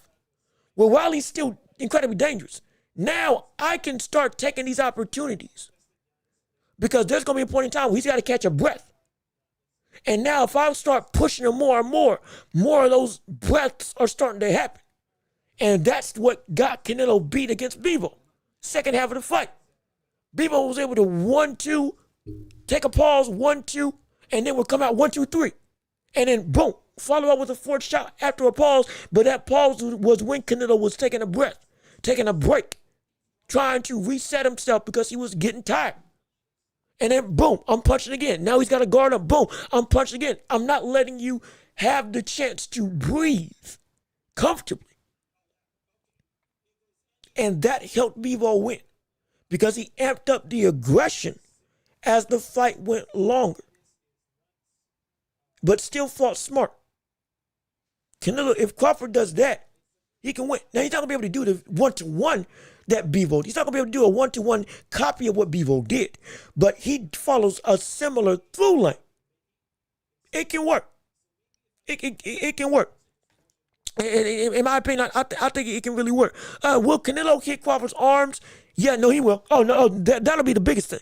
That'll be the, brother, that's going to be the biggest thing. And again, we're going to break down the fight. We're going to break down the fight later on as it gets closer and closer. Probably next week. We're going to do full-blown breakdown on Thursday and or Friday. Well, it's just going to be me talking. My whole, how Canelo can win, how Crawford can win, who I think is going to win and why, and the ramifications for this fight as a whole based on who does win and what's next. We're going to talk about all day on one dedicated show. But with this fight in particular, what we see right now is a situation where that's going to be one of the biggest things that Crawford does. He would be a fool not to do that. Against a smaller brother, going through and punching Crawford's arms, wearing down to the point that you don't even want to block, and it hurts to throw. No kidding. He did that to Charlo. And Charlo felt one clean shot to the body and was like, I'm gone. It didn't help that Canelo was also throwing arm punches, again, like a Rocky Marciano. People overlook the real beauty of Marciano's game. Because yes, it was hit whatever you can hit, but it was off the basis of you won't be able to punch back when you need to. So yeah, I don't need to score clean. But if I'm touching you, for me, that counts as damage. It is a barbaric, from the standpoint of brutal type of game plan, but it works.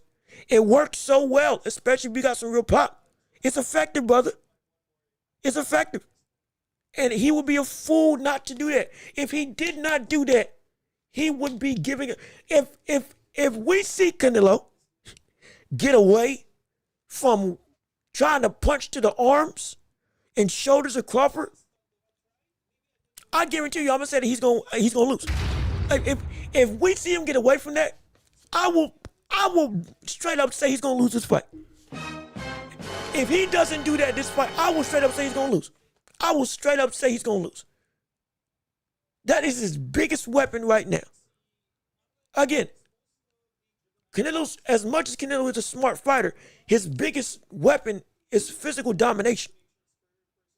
His biggest weapon is having the ability to go through and forcibly make his opponent submit. He did it to Smith. He did it to Caleb Plant. He's done it to everybody. He would be a fool not to do it. Because Crawford is a 147 pounder that fought at 154, that's coming up to 168, who started his entire career at 135. You mean to tell me that I'm not going to test your durability and taking punches to the arms? And I repeat, you have never felt power like this before ever in your career. You have never, and I mean never, felt power like this before in your career. You're doggone right. I'm going to just start ripping to the arms and see what you can do. Because it would be, I would be a fool. I would be an absolute fool not to. No question about that. It would be bad. He does it every fight. It's effective. Yeah, you doggone right. It's effective. It definitely is effective. Bernard Hopkins, headbutt weapon versus.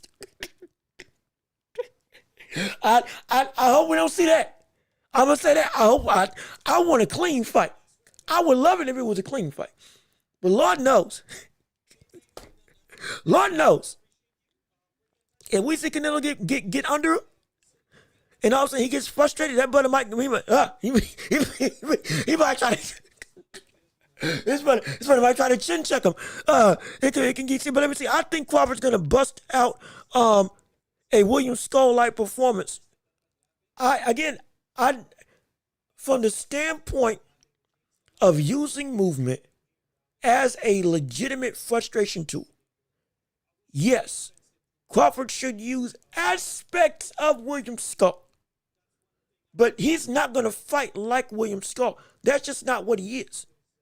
Crawford, his makeup, he can't fight like anything else except for a dog in some degree. Even Madrimov, but he wasn't dancing around the ring against Madrimov. He was trying to box with Madrimov and stay within the pocket of Madrimov. And Madrimov, again, for those who didn't know, was 10-0, 9 KOs, and in 10 fights have become a world champion with over 100+ amateur record. I think barely losing 15 times. This man's the truth. And he didn't get scared of him. Crawford is so much of a different fighter than Charlo or Skull that those performances are not even possible for his makeup in mind. Because it's like I physically can't fight like that because it's repulsive to me. For the standpoint of running, it can't be. But aspects of their game, yes, do use. Make Canelo mad. Make Canelo frustrated. Mind you, Sugar Ray Leonard is a killer. Sugar Ray Leonard is a killer. Sugar Ray Leonard stood toe-to-toe with Roberto Duran for 15 rounds. He went toe-to-toe with one of the hardest punchers in boxing history. Hands of Stone in Hands of Stone's prime. In Roberto Duran's prime. And he went 15 rounds with his brother. In the pocket with him. But that's the biggest essence of Sugar Ray Leonard from the standpoint of what's internally inside him. Stylistically, yeah, he had the flair, he had the pop, but when it came down to it, it's time to grit and grind. It's time to become a dog. Crawford's that same way. It's time to be a dog. And he can't make himself fight as anything but that. William Skull, for the sense of the makeup of why he fought like that, disgusts him. I guarantee you it does. I guarantee you it does. He won't let himself fight like that. Even with the words that he said of he's not going to look for the knockout, which again is true. He's not going to look for the KO in this fight. If it comes though, it's going to come. But it's not going to be a situation where he's going to try to just skirt on the outside and just boom, move, boom, boom, move. No. He's going to try to score, outpoint, outbox, and if he can, physically dominate Canelo in this fight. He is going to try to do that. He is going to try to make that his prerogative, his MO, his frame of action, his goal, his magnum opus, his biggest accomplishment of artistry will be if he can accomplish that. Not just the win, but how he wins. Not just the win, it's how he wins. That's what he wants to do. And if he can do it, brother, phenomenal. But he's not going to fight like Skull with that type of mentality. He ain't going to fight like Charlo with that type of mentality. He will use what they did as a means for offensive success. He will. But it ain't going to be because he's trying just to stay out the way. No. I promise you that. I promise you that. Let me see. The only guy at 168 in the last 30 years beats Charlo is Kawasaki. He's way too fast for Canelo or Triple G. Well, again, at 168, right now, yeah, he cleans house. But Roy beats him at 168. Kawasaki hypothetically beats him at 168. You got people, I mean, shoot, if we want to bring up, if Hagler moved up to 168, he beating him. No. Hagler's beating him if he moved up to 168. Tommy Hearns for that light heavyweight. We move him up to 168. He's beating, I don't think he's beating him. It's there's more people than we think that could beat Canelo at 168. I'm not saying it's a ton. Again, he is one of the greatest boxers of all time. But it would be. There would be a plethora. And again, Ninja, you took the words right out of my mouth. James Toney. James Toney versus Canelo? Brother?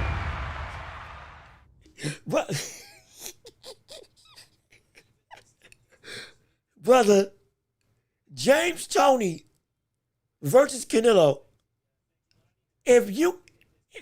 How do we say this? If you think that we're saying that Crawford would be able to outbox the likes of Canelo now, brother, I wish James Toney was around actively boxing today in his prime at 160, 168. Oh my gosh. Y'all would be saying, people think we're glazing Crawford saying he can beat Canelo coming up to 168. But if James Toney was fighting Canelo, I guarantee you right now, I wouldn't be saying that Canelo would win. That's how great James Toney was.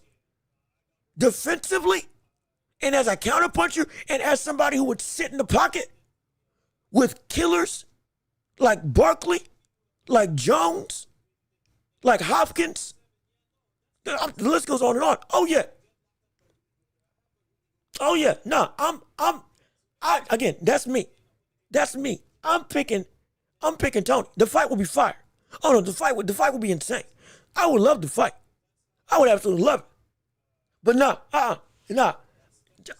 James Toney win that. James Toney, he's winning that. Coming up? Yeah, nah. We're not talking about heavyweight. When he just got too much out of shit. It was still 68 Toney. 50, 50, what was it? 40, he fought it, 47, 50, 54, 60, I think he fought at 68. Yeah, that window of Toney, oh no, that's different breed. That's different breed. That's a bad, but I don't think Canelo's beating that. I don't think he is too active. He is too slick. He is too much of a pinpoint aggressor with defensive acuity. Just like the likes of which that we love and laud, the likes of Floyd Shakur, but way more offensively active. And got pop to him as well. Stinging pop. Like that would that would be a good fight. But I'm taking Tony with that. For me, I'm taking James Toney with that fight. But let me keep on reading what you all got to say. I also got Canelo beating Steve Collins at 168. Canelo would not beat Tarver, no way, at 168. But I truly got him beating Hearns and not. I don't know.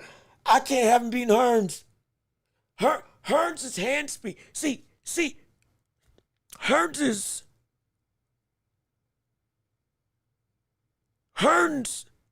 with his size and his length at what was he, 6'1", 6'2"? Let me look it up real quick so I can make sure I got it down pat. Hearns' height. Not Eddie Hearn. Wait a second, Eddie Hearn's 6'5"? Wait. Wait. Hold on. I'm sorry. I was looking. I was looking up Tommy Hearn's height, and it came up with Eddie Hearn. But I didn't know Eddie Hearn was 6'5". Good gosh. Shoot. Oh my goodness. Oh Lord. Okay, so Tommy Hearns at 6'1", but with that length, I'm sorry, that threw me for a loop. Tommy Hearns at 6'1" with that length, he at 168. Yes, Canelo has fought people bigger than him. No question. That is that. Canelo has fought people bigger than him all his life. That wouldn't be nothing new. But it is how Hearns could make himself so available, or rather so hard to get through with that jab, with that gunshot of a jab that could also be a flicker jab. Again, the vaunted flicker, that vaunted style, and that chopping right hand that, mind you, I've been seeing some stuff with Canelo, but off of the jab, he's open for that right hand. People just don't throw it because they're, again, scared of what's going to come back at them. But Brother Hearns, with that 78-inch reach, with that shotgun of a jab that can keep you at bay because it's so quick, that can break through your guard on top of one of the greatest right hands we've ever seen, that's one of the most powerful, destructive forces that we've ever seen in boxing history, with also the rest of his style of being able to rip with everything he's got, with such a visceral nature, like it. But I don't know. I wouldn't pick him for me. But it's but see, he got knocked out by Hearns, but he got knocked out by Hagler. That's Marvin Hagler. He got knocked out by Iran Barkley. But Iran Barkley was fighting had gotten up to, I think, heavyweight, or somewhere close to that, like a campaign there for a while. And I gotta think. Right now, I would say no, but I gotta think about it. The more I think about it, it's closer than I expected. Hearns versus Canelo, what that fight would be like in my mind. But I gotta think. I'm not gonna lie. I gotta think about how that fight would go. I'm gonna keep it a buck with you. But a lot of these matchups are indeed good. A lot of these matchups are really good. And also, that Nigel Benn fight, yeah, I think I gotta agree with you. At 168, yeah, I think he would beat.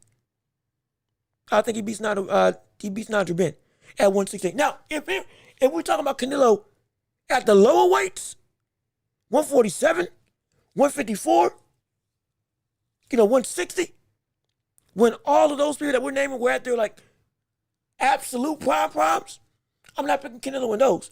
But at 168, Okay, boom. We got some more arguments than I may have expected, at least from my vantage point. But again, it's good. Canelo will give James Toney even more brain damage. Now, I don't think so. I don't think. Again, go back. I'm not saying you don't know boxing. You really do. But sometimes we got to go back and look at what some of these people were. And it is tough for me to say that I could see any version of James Toney losing to Canelo from 54 to 68. It's tough. It's really tough. That'll be a good fight. But brother, like, again, I'm high on Toney. I love James Toney. That's a good fight. But I'm like, I just don't think he could beat him. I just don't think he could beat him. If they fought 5 times, James Toney would win 3 out of the 5. Most likely, because he was that dominant of a fight. Like he was that great of a fighter. And so, but let me keep on reading. Hopkins, 168 prime versus Canelo. I lean towards Canelo. Ooh, the executioner at 168. Oh.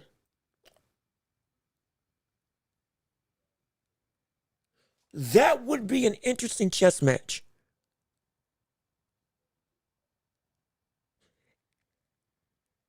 Would he be able to get him? Canelo might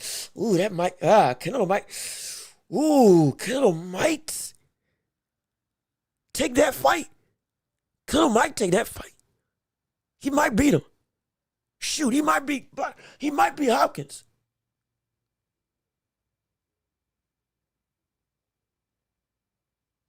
I gotta think about that one. He might be. Oh yeah, I gotta think. That might be a 50-50 fight. Shoot, man, because like the mind of Hopkins was so good. Yeah, that fight might be 50-50 for me. That fight in particular might be a 50-50 fight for me if I was gonna think about that. But that's a good fight. That's a good fight. Oh my gosh. That is a good fight. Dang it. Canelo Ward at 68.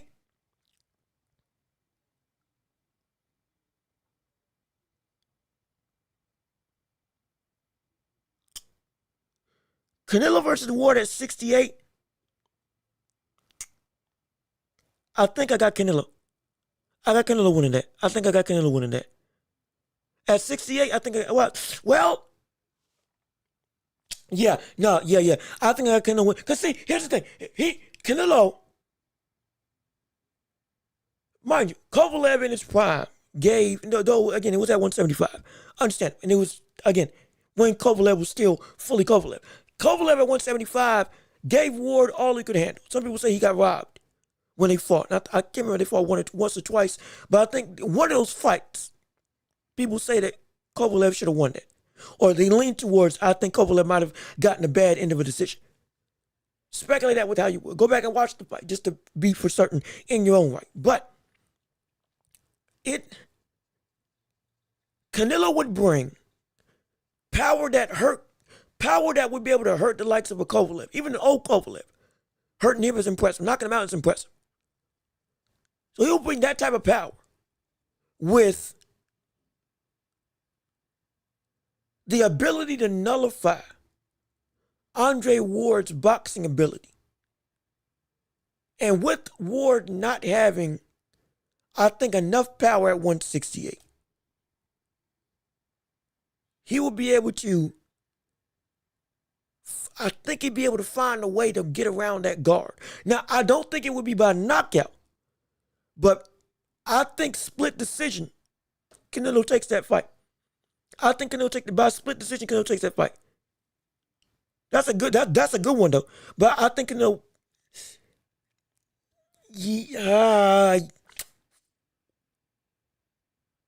see, Ward was so smart at being able to nullify what you did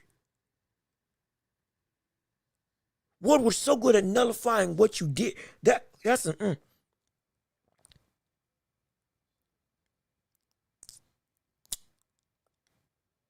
That's interesting. Ooh.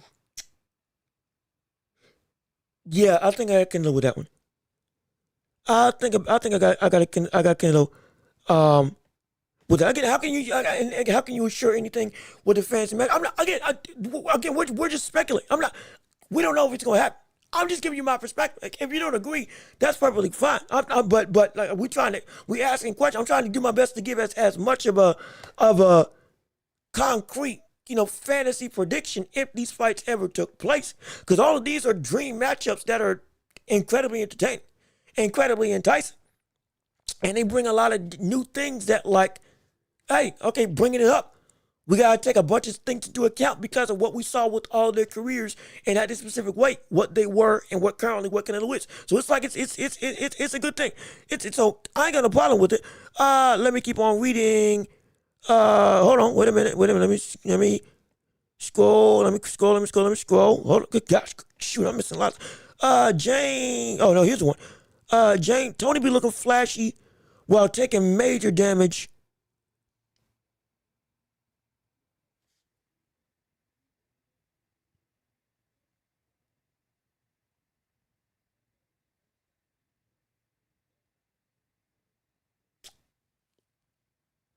Let me think about that.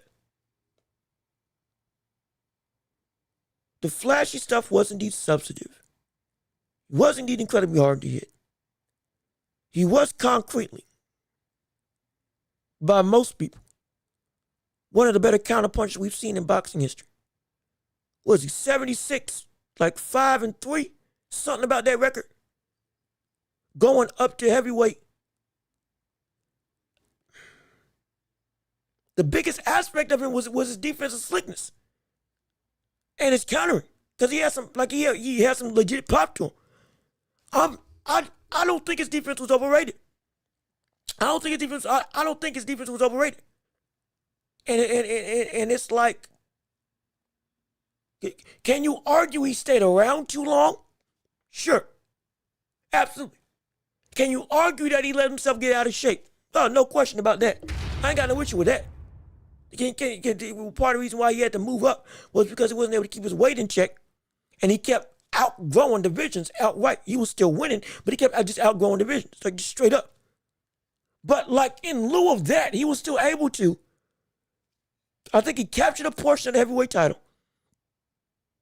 If I remember, in fact, now, let me look it up. Let me look it up to make sure. Let me look it up to make sure. Tony winning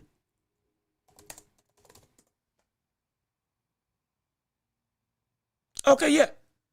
So he won. He beat John Ruiz at heavyweight. I do remember that fight, and it was for.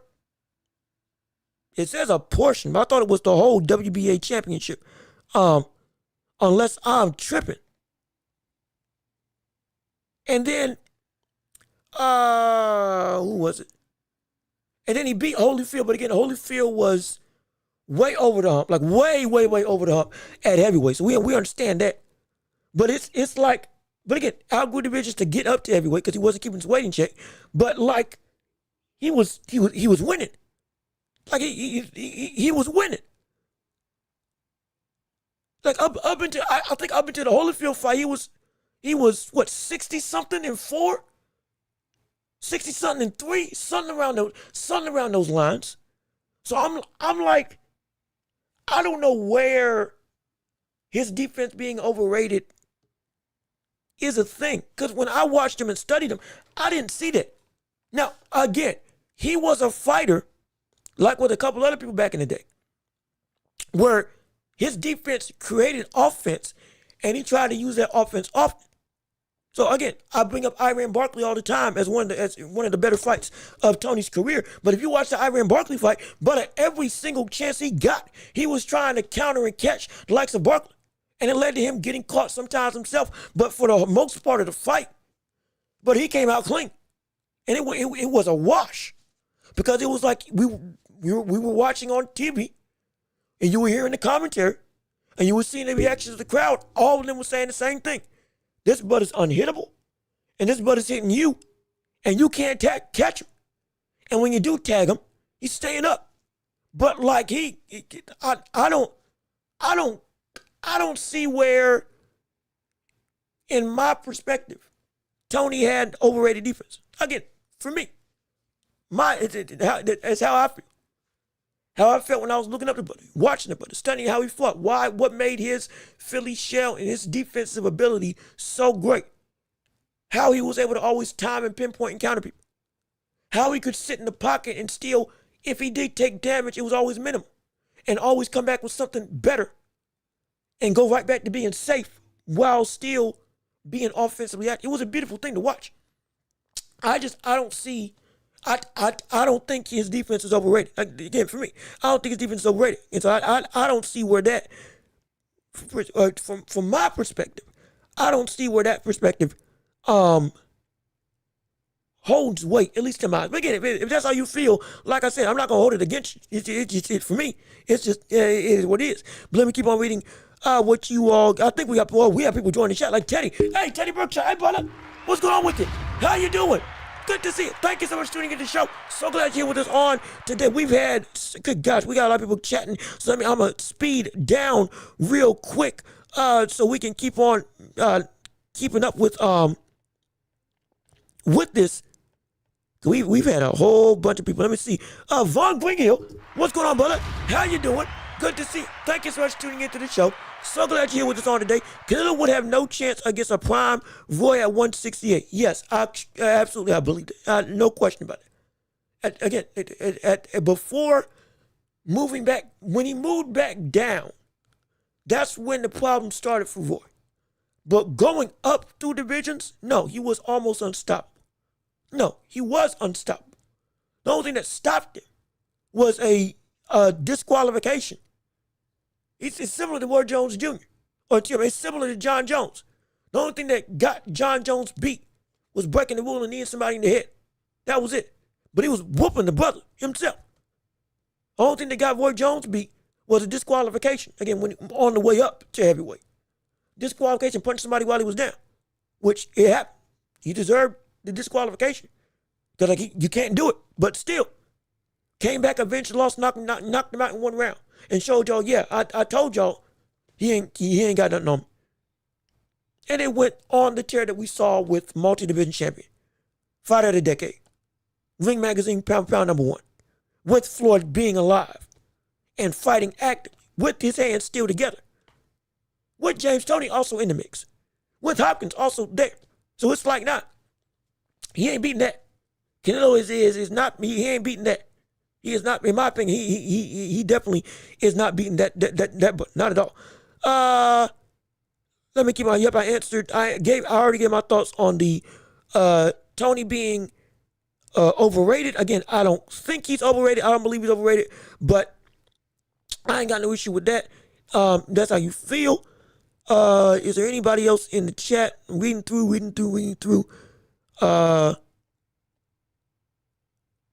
Where Roy 160 career for Fort Bones, only at IBF. I don't think so. But I'm trying to, gosh, great day. There's a bunch of people chatting. And okay, and going back to, I did speak on the thing. I did speak on Holyfield, spoke on James Toney, spoke on his defense, spoke on his career, spoke on coming up to heavyweight, spoke on what he did, what made him great. I think I covered it. I think I covered everything. I think I covered everything in regards to that specific question. And I covered Holyfield versus Tony. Holyfield being way over the hump by the time he fought him. But even still, the win is the win. But we know contextually what Holyfield was by that point in time. He was about to get out of here. Roy Jones, box record, opponents at 168 were really poor. But you also got to understand that, again, in fact, let's look it up. Let's forget trying to go off the top of my head. Let's look it up. Let's look it up. let's give it a second. Let's look up Roy Jones at 168.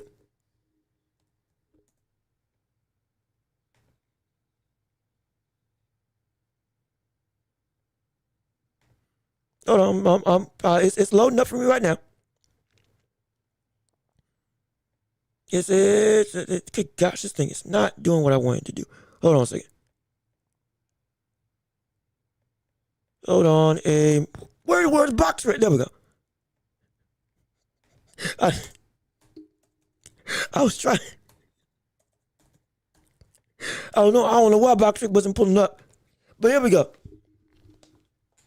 There we go. Let's look it up right now. 66-10. Most of his losses came later on in his career. 47 knockouts in his career. He fought at 168 between where is it at?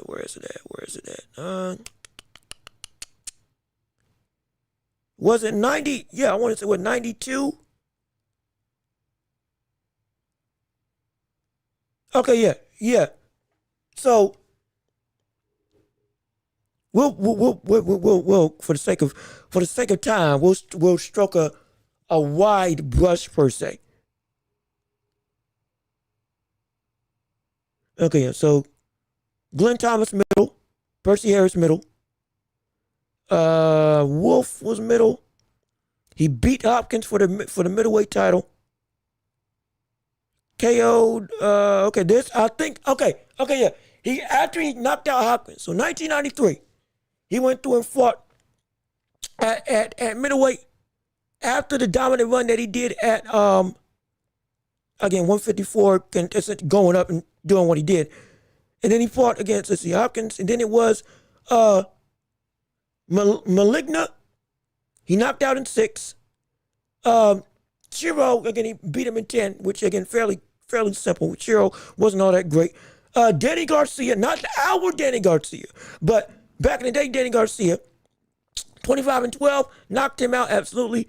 Thomas Tate, Thomas Tate was a good brother, beat him for the IBF title, knocked him out.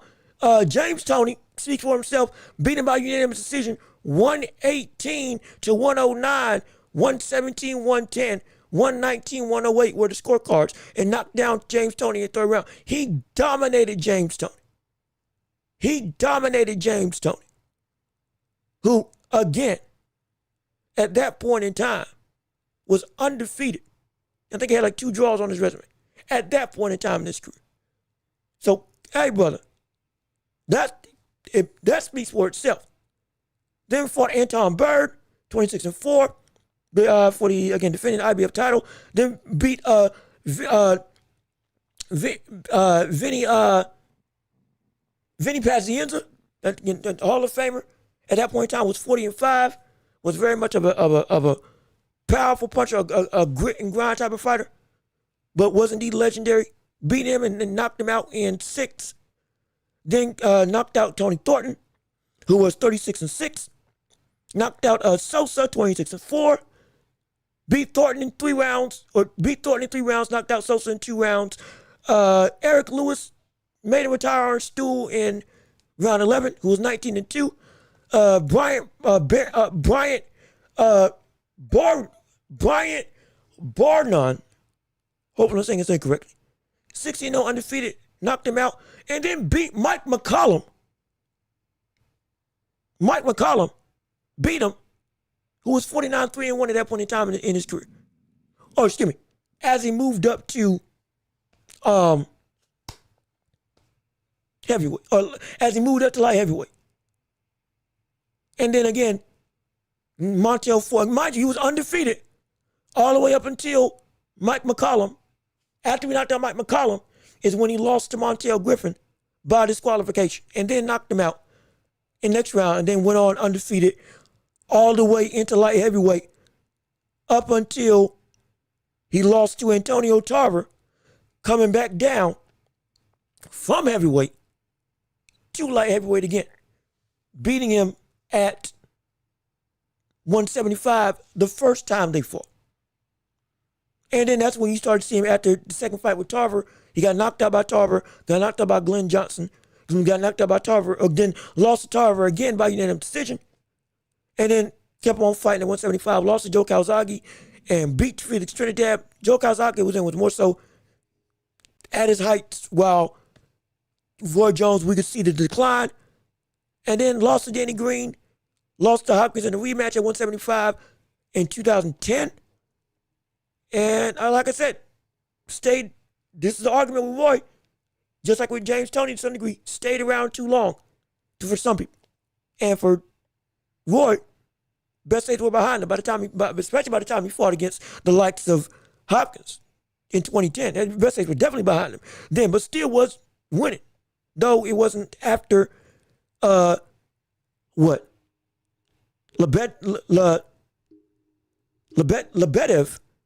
he then went and fought a bunch of bums, tomato cans at 190, 200, heavyweight, light heavyweight, fluctuated there because he couldn't go back down.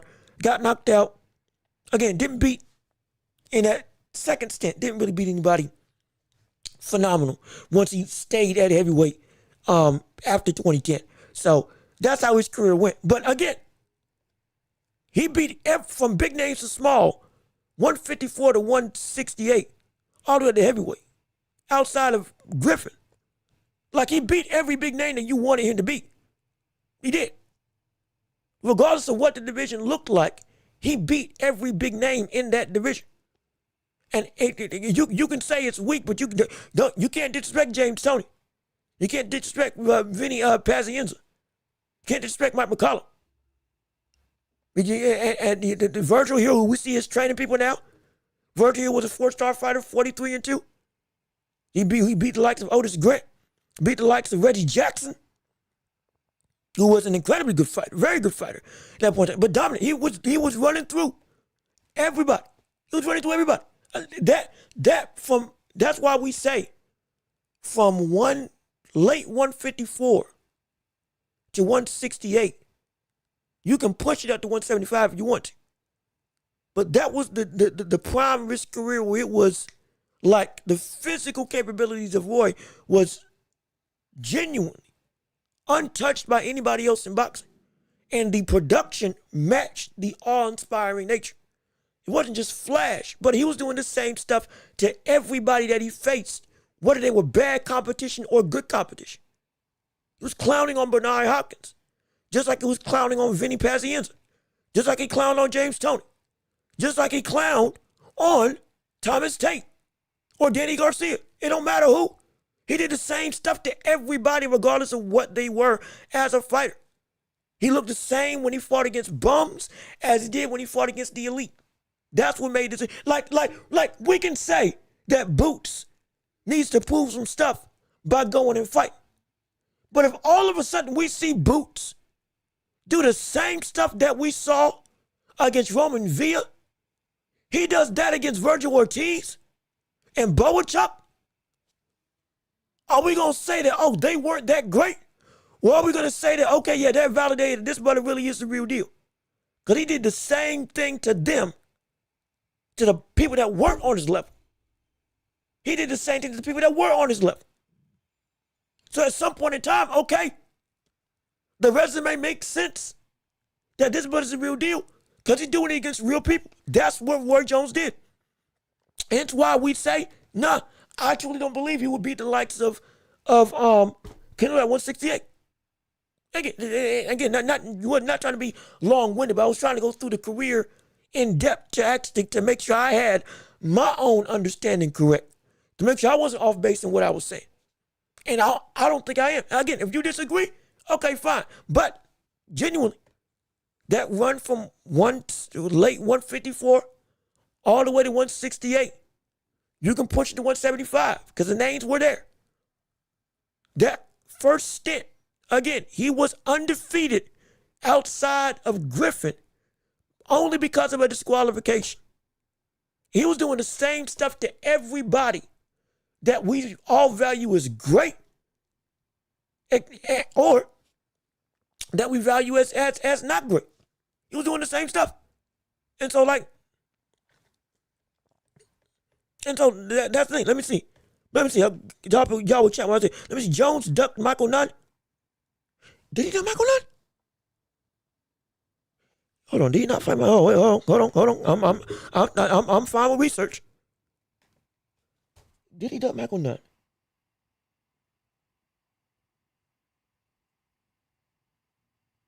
Did he not fight Michael Nunn?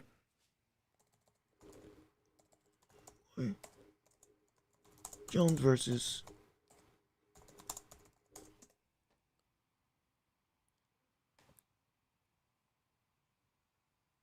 Roy Jones versus Michael Nunn. What would have?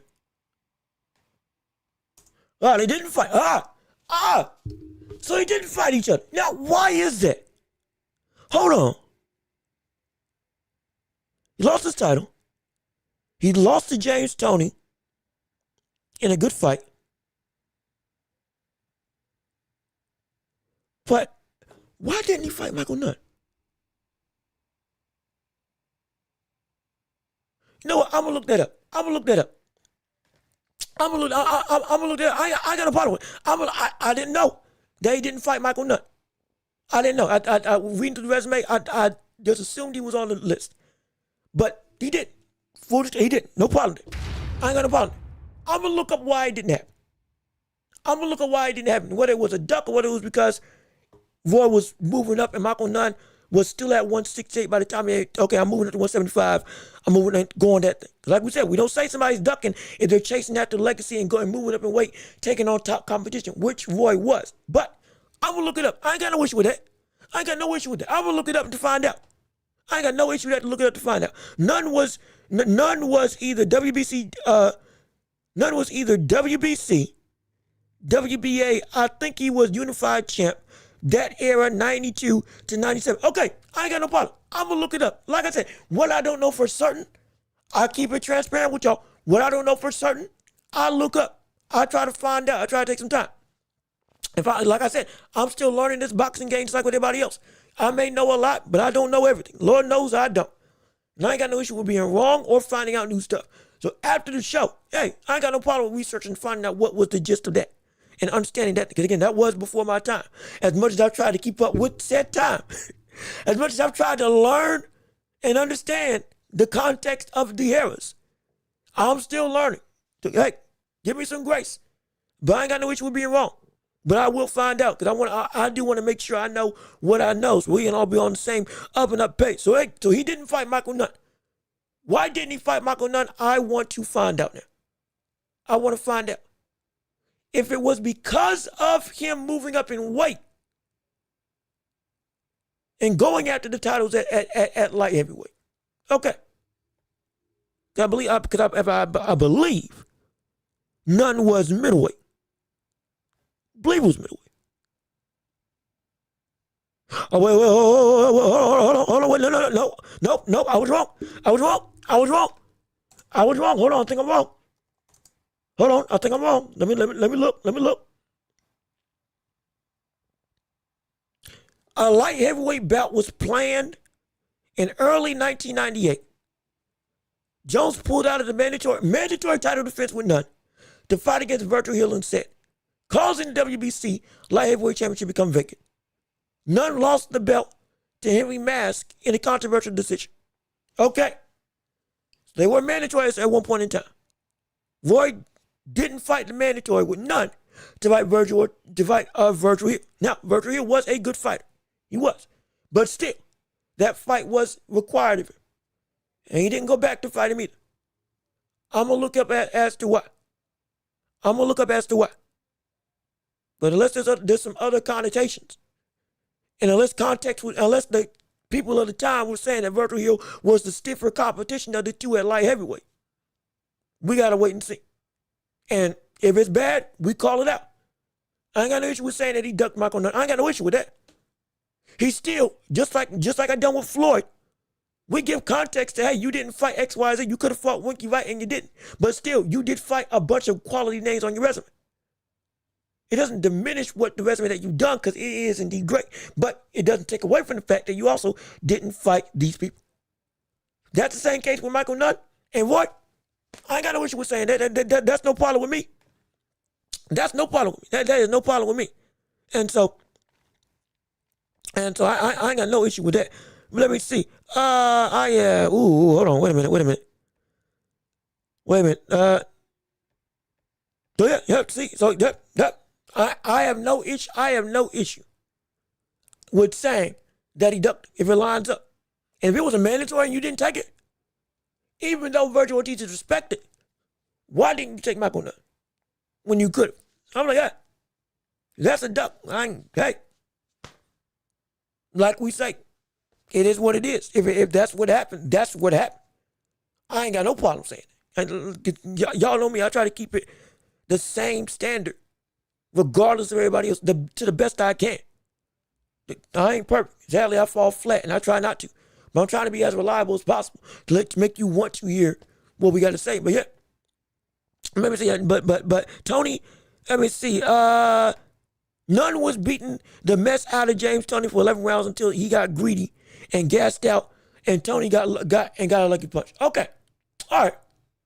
Okay, yeah. I don't think I've ever seen that fight, actually. I know he lost. I knew that Tony beat Nunn. But I don't think I ever got a chance to actually watch that fight back. Is it on YouTube? Is it on YouTube? I want to see that now.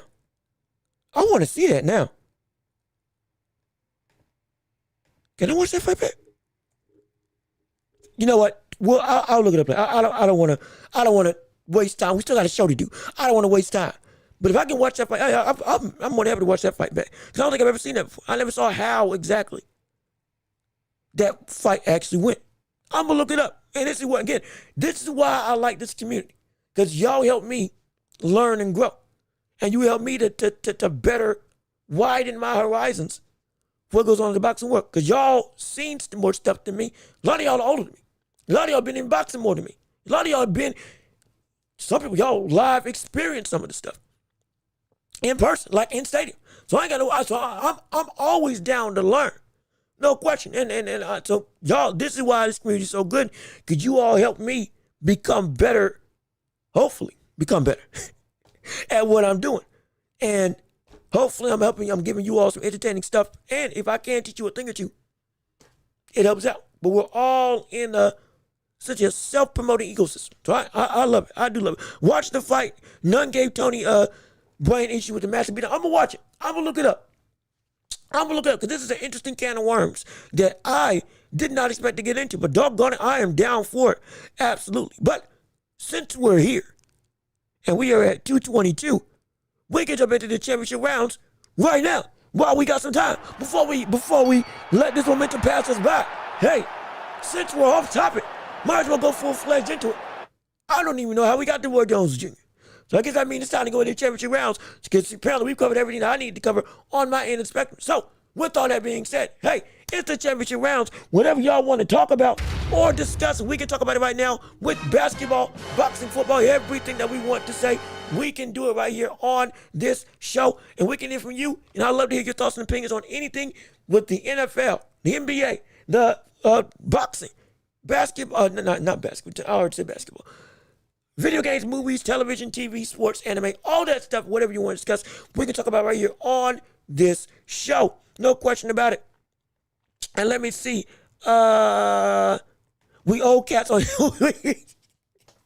we old cats on, hey, brother, no problem with that. I'm all for it. Like I said, we could, any demographic, old or young, new or seasoned, we're all for it right here on the show because everybody can bring a healthy dose of debate and everybody can bring something valuable to the table. And we love making a community where you can have your opinions. You can disagree. But as long as you're entertained and, hey, we're making a breeding ground for everybody to be excited for the world of boxing and beyond. That's all we care about. And to make your day a little bit better and to give you something, give you some light and some life to help you enjoy, what you got going on. Whatever the case may be. Hopefully I can brighten your day and make it more enjoyable. Just a little bit. That's all I'm trying to do. But let's keep on reading what you all got to say. Any thoughts on the Roger Jackson 6? Oh, yeah. Yeah. Oh, yeah. Yeah, that's horrible. That's terrible. And for those of you who didn't know, Roger Jackson, son of Quentin Rampage Jackson, former UFC, I believe, light heavyweight champion in the world and Pride competitor when Pride was a big thing back in the day. His son essentially assaulted the wrestler.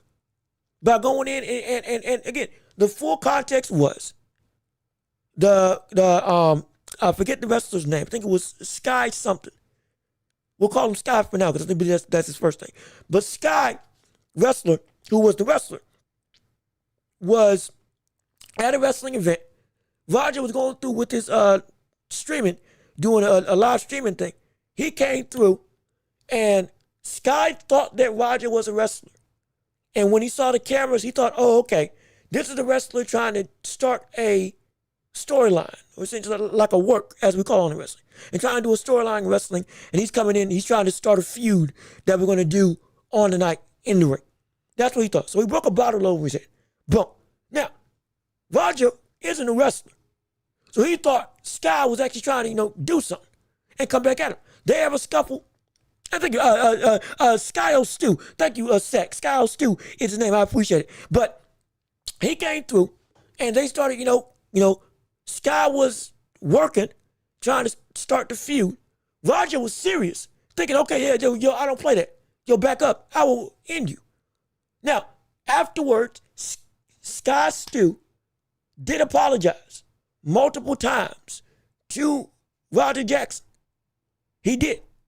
And even offered him a spot in the ring to run in and essentially get a receipt, which in the wrestling world is, hey, it's still your wrestling. We're still trying to, play characters, but you got the opportunity to get a lick back at me.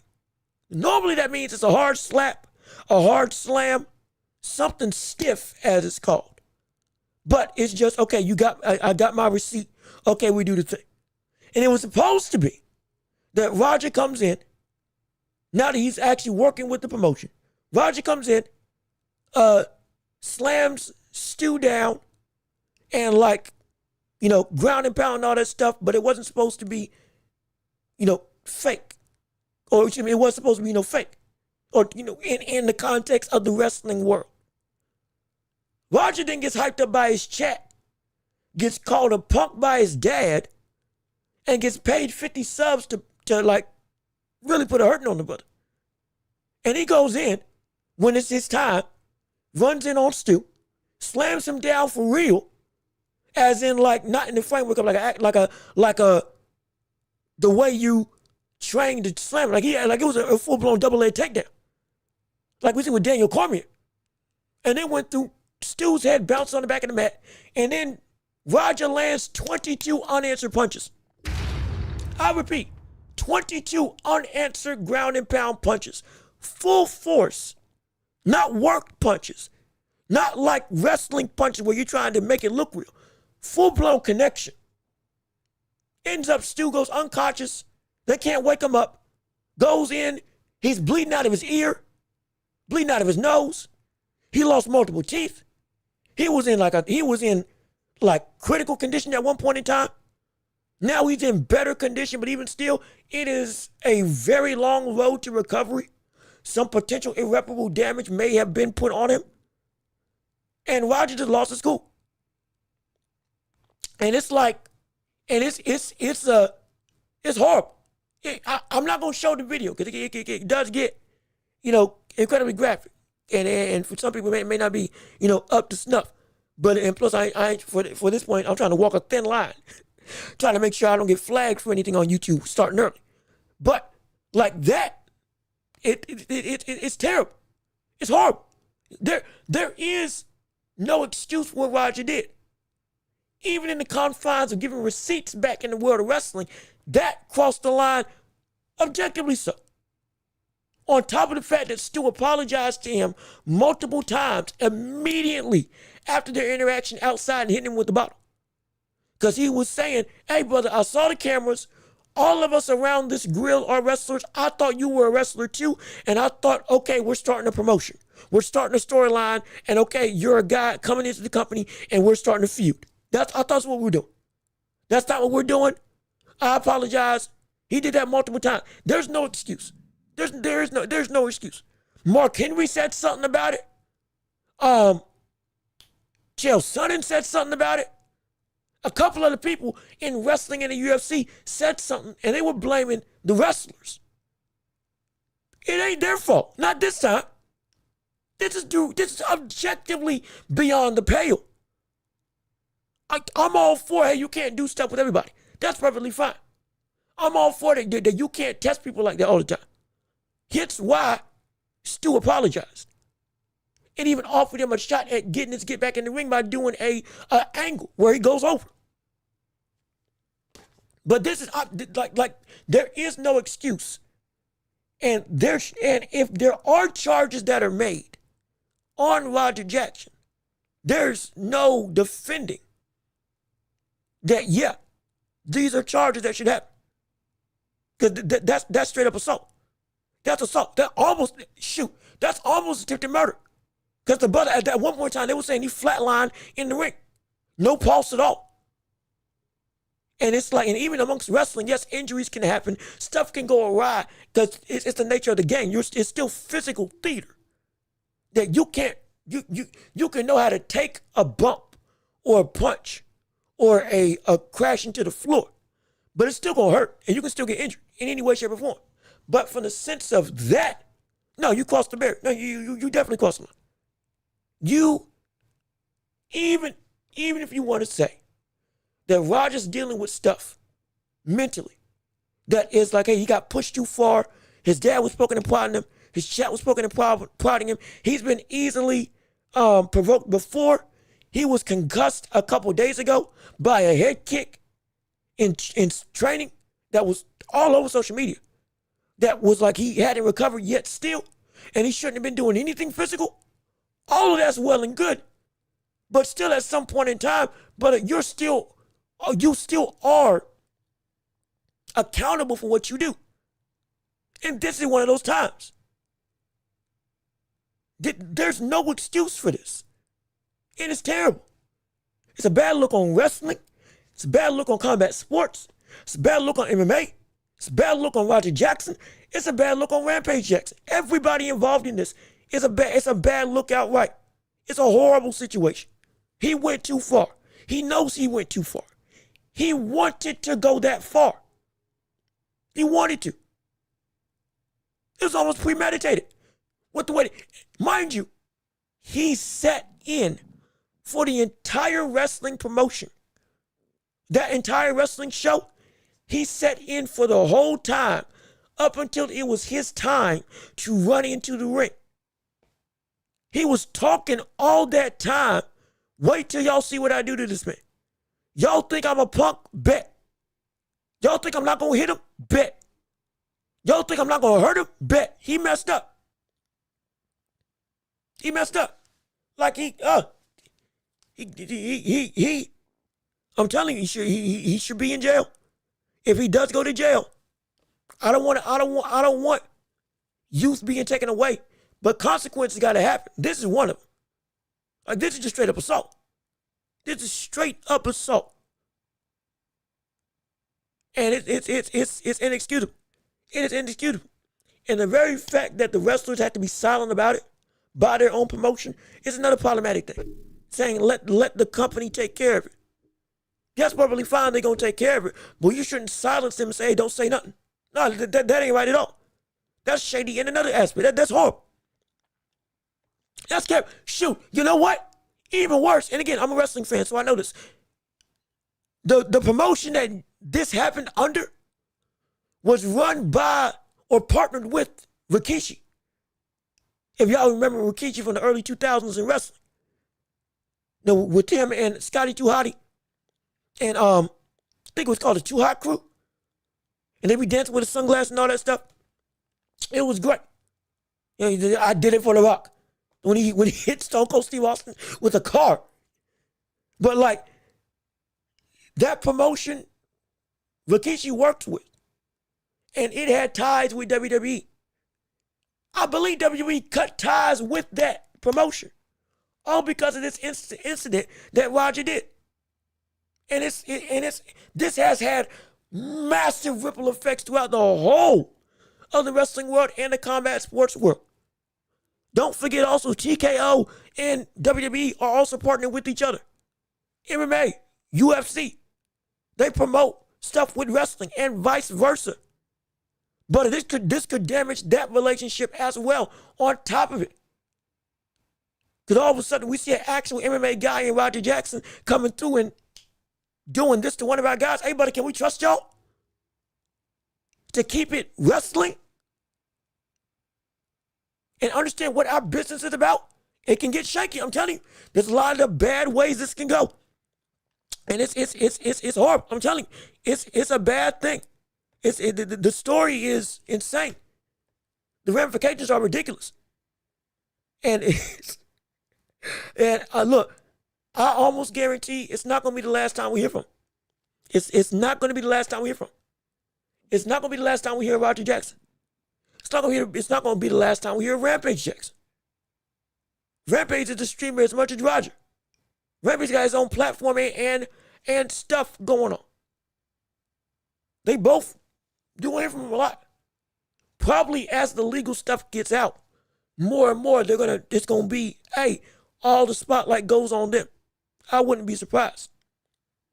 But it's a boy. It's a dangerous thing. It's an insane thing, man. Probably in the next coming weeks, we probably gonna see some sort of lawsuit come out or some sort of settlement, something happen. And who knows what's gonna be the status of Sky Stew? It's just or Sky Stew. It's just like it's just bad. It's just bad. I'm a wrestling fan. I'm a boxing fan. I'm a UFC fan, and it's bad. It's really bad, man. Like, oh shoot. Oh Lord. Let me see. I love Daniel Cormier. That guy has a big heart. He went to see Ben Askren, who was in the coma for 3 months. Because of COVID lung issue. I think it was a double lung transplant, wasn't it, that he had? In light of him almost dying, which is ridiculous. Now, I think even Dana White paid off his medical bills. And so it's good. I'm good with that. Again, Daniel Cormier, he's always been a very lovable guy, for the sense of like outside of the UFC. Once he retired, you got to really see that personality come out and come about. And so again, you don't necessarily know people, but it's good. He is a good buddy, and again, he's into wrestling too, so he understands a lot of this stuff and how this is a bad look. Now, I haven't heard what he has said about it. I haven't heard what he said specifically about this whole situation. I got to find that out. I do need to find that out because I don't know what he said specifically when it comes to his take on what Roger Jackson did. I don't know that, but hopefully it ain't of the same thing like Mark Henry or Chael Sonnen. Especially, I'm surprised Mark Henry said this because he's been in the business. He understands the do's and don'ts and the unspoken and spoken rules of this company. He's going to be a Hall of Fame. He's both legitimately one of the world's strongest men in history. Like, actually, not just a wrestling title. It's actually, he got that title in wrestling by actually competing and winning and doing lifts that nobody had done before, beating out the competition. But with him being such a fixture in the industry, I'm so surprised that he had this statement. I'm very surprised at it. So hopefully, again, I haven't heard from Cormier, but I hope it's something that's not of that same issue, because it can get very bad. But let me see. I'm trying to see it. The video's pretty bad. You need to watch it to understand the violence of it. Don't enjoy it, but you need to see it, because to tell you exactly why all of this went about. Because it's truly something serious. I'm gonna say John Jones should have been thrown in jail for using steroids to eat up Daniel Cormier. Yeah, he did use steroids. Cormier even said it. And again, like we're again, full disclosure, this is primarily a boxing show, just so everybody knows. Boxing, basketball, football, that's the three things that we do. The UFC side, I'm not as well versed, but I do know this. Him and a good chunk of other people like Brock Lesnar, Alistair Overeem, and a lot of heavyweights, and just wrestlers as a whole, were indeed on steroids. Jones using them helped him out against Cormier, helped him out against Joe Sonnen, and a plethora of other people. Now, I will say, he didn't need him, which was insane. He didn't need him because of the fact that, like, he was that good without him. The fact that he used steroids, I hate, because he didn't need them to be as great as he is. He could have won regardless. But it's also that sketchy situation of, again, it's not an excuse, but it's also that sketchy situation of there were a lot of people of that same era that were also juicing before they really cracked down on steroid use in the UFC. Again, they let Overeem and Lesnar go. And both of them were juiced up to the gills. Both of them were pushing 290. Looking the biggest physically imposing threats we've ever seen. There was a lot of people that were on the juice. Which, again, doesn't make it right. But similar to the Barry Bonds situation. The MLB let players get away with the steroids that they were using. And then when they finally crack down on it, they want to act like it's such a big cheating aspect to the game. Yet you as a league propagated all of these people, Sammy Sosa, Mark McGwire, Barry Bonds, and others, as, hey, these people, look at them and let them promote the sport. Off the backs of them, you revitalized what this MLB world was. You made the 90s unforgettable, using them, knowing they were on steroids. And you didn't do anything. When you knew they were popping, when you knew they were juicing, you let yourself use their notoriety. Or you let yourself willingly use their notoriety and acclaim to push your league forward, letting stuff slide by, and then afterwards, once that high went away, then you started cracking down and said y'all were the scum of the earth. When the league let it happen. It's a shame. It's a real shame. Companies do that all the time. Leagues do that all the time. Part of the stigma of fighting clean or doing clean or playing clean is also off the backs of, hey, we'll let you do or get away with some stuff and not enforce some things that need to be enforced on because it's making us a lot of money. And it's a shame. John Jones juiced. Joe Sonnen juiced. There was a litany of people that juiced. They got away with it. A litany of people. They said it themselves. And again, I understand the argument.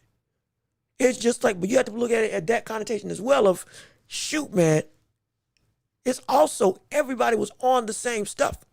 Similar stuff. And there wasn't the necessary crackdowns that should have been. And even when there was, he kept on popping and they kept letting him fight. So, and he didn't need it.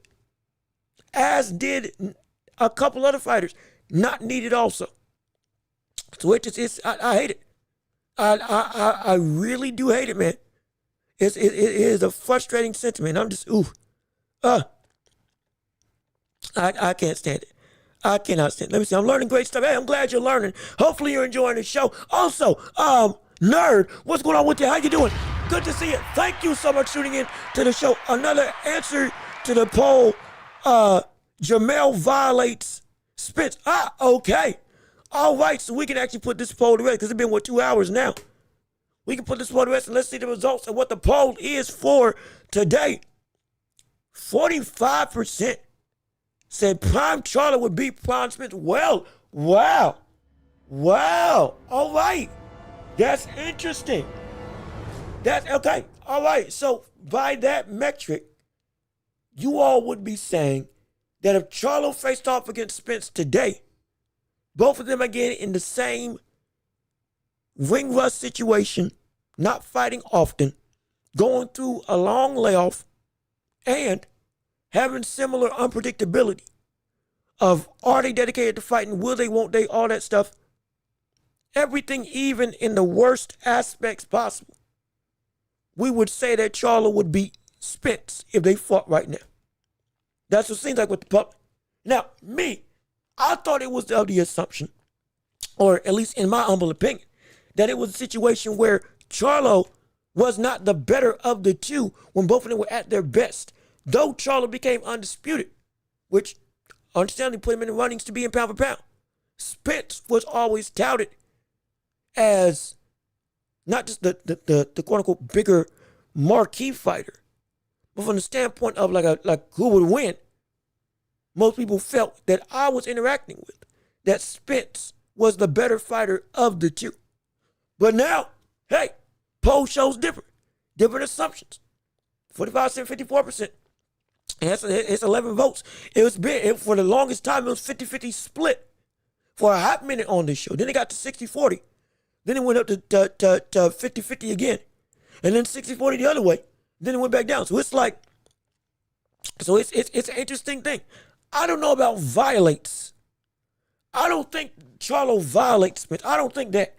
Because see, the only body that has done that has been Terrence Crawford.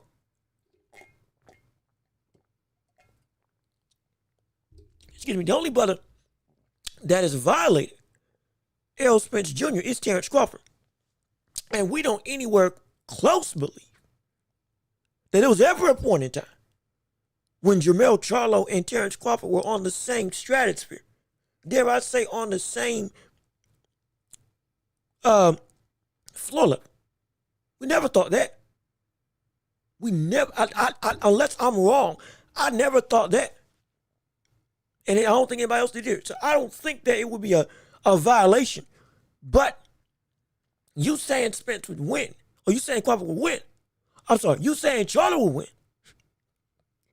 I'm saying every name but the name I need to. You saying Charlo would win. I'm interested in knowing why. I want to know why. That's an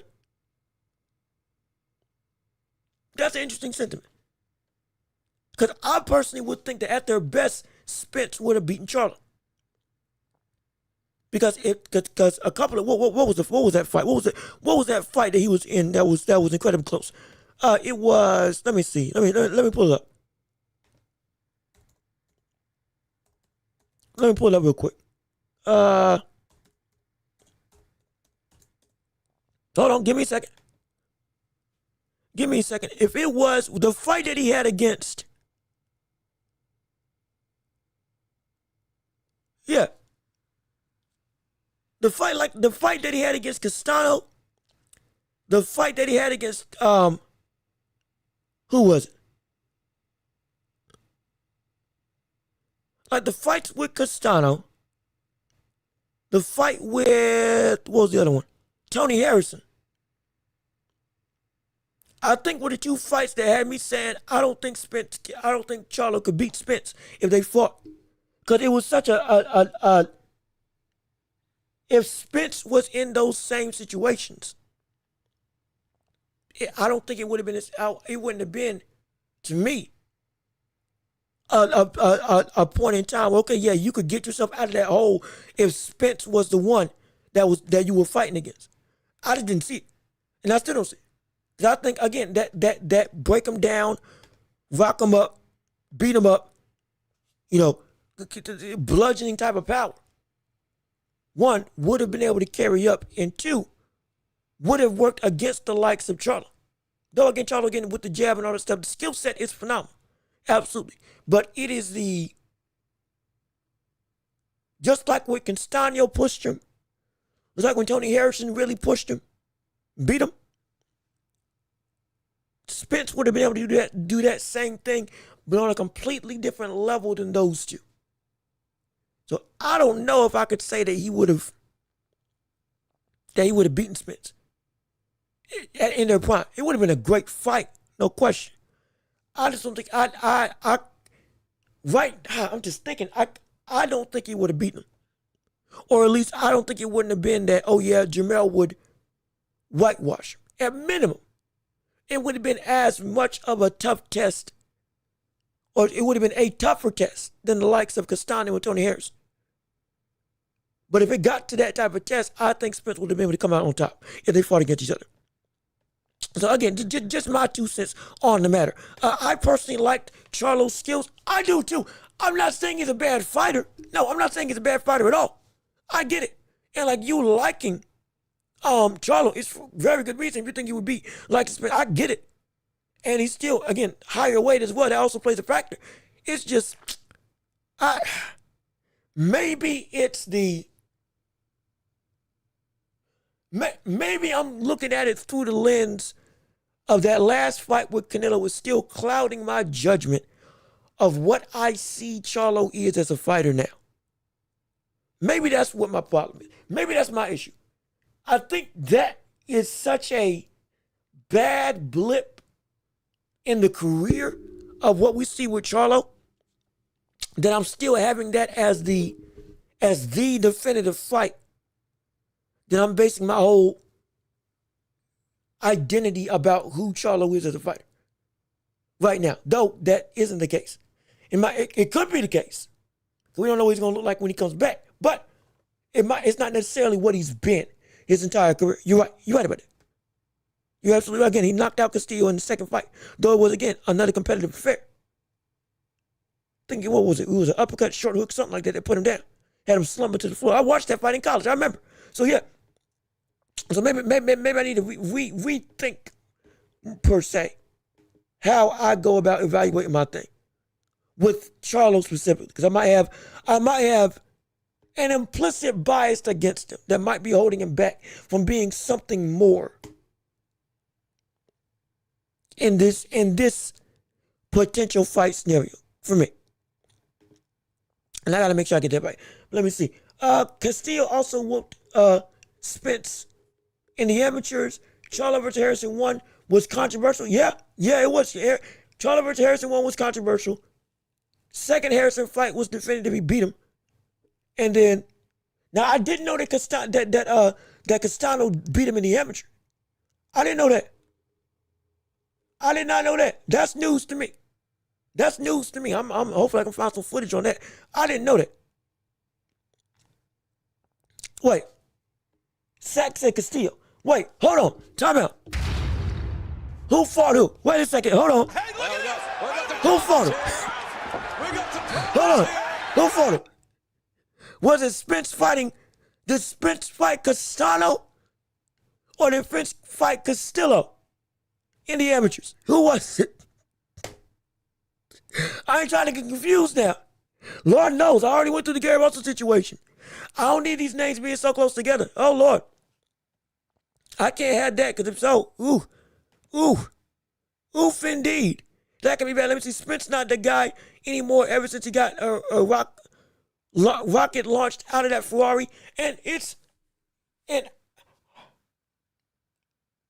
I think I've said this before, but I don't think that car crash took as much out of him as we may have thought, because he went right back and fought Danny Garcia. When the prime versions of Danny Garcia, he fought him. The counter-punching, the power counter-puncher that had an insane hook that would put you to sleep. And it was a legitimate threat coming out the backs of again the car crash. He fought him. Then he fought Ugas. And we were saying, oh, the mouthpiece. Oh my gosh, that dropped out. Oh, he ain't ready. Oh, he's rocked by Ugas. Then what happened? He broke Ugas' face. Broke him the kingdom come. Took the belt, and then I believe he ain't never fought again. I believe Ugas has still never fought again to this day. And so it's like again, and I'm not saying these people, I'm not saying Garcia and Ugas are world beaters. Oh my gosh, he beat Hall of Famers. Or excuse me, he beat like the best of the best ever. But they were respected. We can't forget, we can't revise history based on what we see them as now. I remember I was living in the moment. I was living during that time of Garcia, Ugas, Spence, Crawford, and Crawford handling his side of the street and whatnot. Ugas, I believe, had just beaten Pacquiao and retired Pacquiao. I believe. I believe. And then, boom. After Spence, he's never seen again. But he wasn't a bad dude, for the sense of he wasn't just he wasn't a bum. He was not a bum. I'll tell you that. That wasn't a buddy. That was a buddy that could go head to head with you. And just like with going downstairs to the body, breaking down the opponents like Spence always does, Ugas did the same thing. And to put Ugas in that level of danger, to make him have to retire on a stool, or doctor stop, excuse me, and make it, he's never fought since then. But that's not just a casual circumstance. Beating Danny Garcia, being able to walk Danny Garcia down after a car crash, when you're still in limbo of, hey, brother, what the world are you going to be? We were saying, is this too big of a test for you as your first fight back against Danny Garcia? The people understood, hey, brother, that's a serious threat. That's a real threat at this point in time at 147. That's a real threat. That's an actual threat. And you're taking on that? That's a bold move, brother. I remember everything that was being talked about. And for Spence to do what he did to Danny Garcia and to do what he did to Ugas afterwards. Like I was saying, brother, I don't think that car crash affected him like we think. Because he was looking like the Spence that we all knew in the past. And he went right back to breaking faces and making people not fight again, like he did with Ugas. And breaking down and ripping Danny Garcia asunder with whatever shot he wanted with rolling momentum. Taking punishment and walking through it like nothing's happening. He ate some great counters from Danny Garcia and kept on ticking. He literally ate Garcia's best hook off a counter and did not flinch. And went right back to dominate. So I'm like, I don't see why the car crash situation is still held as, hey, Spence was never the same, when he showed you all, hey, I'm still like that. In 2 fights back to back. After the car crash before Terrence Crawford.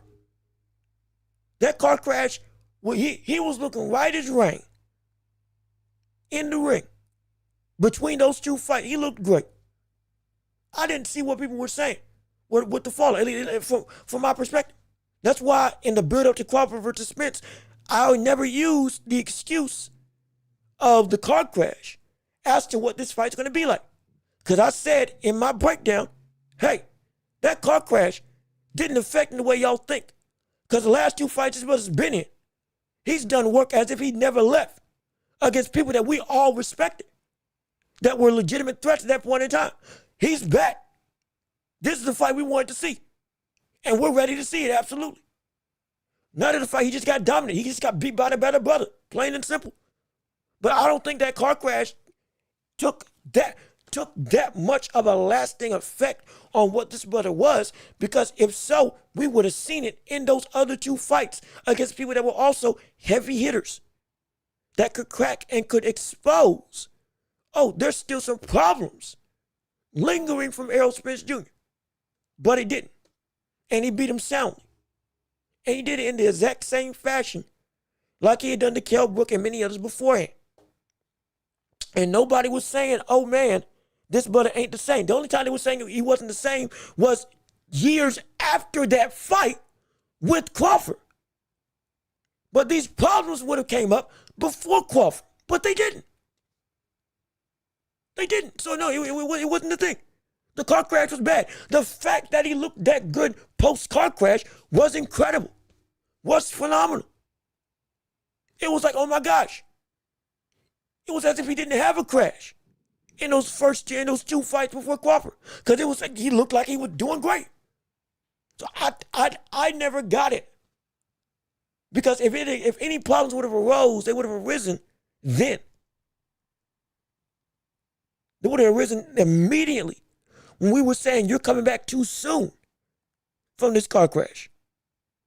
You're pushing yourself too hard after this car crash, and you're fighting somebody too good relative to the damage that you took from this car crash. You don't need to be taking that type of test right now. But he did it anyway because he's a dog. He's still the big fish. He's still got to eat. And he's still going to take on all comers. That's why we love him. That's why we wanted him back. And that's why we can't wait to see him. And so, let me see. Danny Garcia at 140 is an overachiever. He beat Khan Matthias as the underdog. But 147 was a different story. He literally got beat every step up fight. He never beat one of note at 147. Yeah, it was still, you're right. It was definitely a plateau that he could not get up to once he got to 147. That didn't take away from what the reputation and the standard of what he was. He earned the threat level because, again, of his style, of his countering ability, of his legit power and what he had done at 140. That's why at 147 he was seen as, okay, he's legit coming up here because he proved it when 2 times we said he wasn't on that level, and he showed at 140, hey, I am on that level here. Moving up, like with anybody, hey, let's see what you got. Can you fight up to worth the hype? And he was still in that vein of, hey, this is still a good competitor. Even a good competitor was seen as too much for Errol Spence at that point in time because it was so soon after the crash. Anybody of talent was seen as too soon for Errol Spence Jr. coming back that quick. But he took him on anyway. And he beat him soundly and showed him, hey, buddy, yeah, you don't belong here. That is something impressive. We're getting nutty. And then to go back and do it with Ugas, who retired Manny Pacquiao, who earned his shot at being a title, who had been a consistent thorn in the side of the division from the standpoint of he's always there.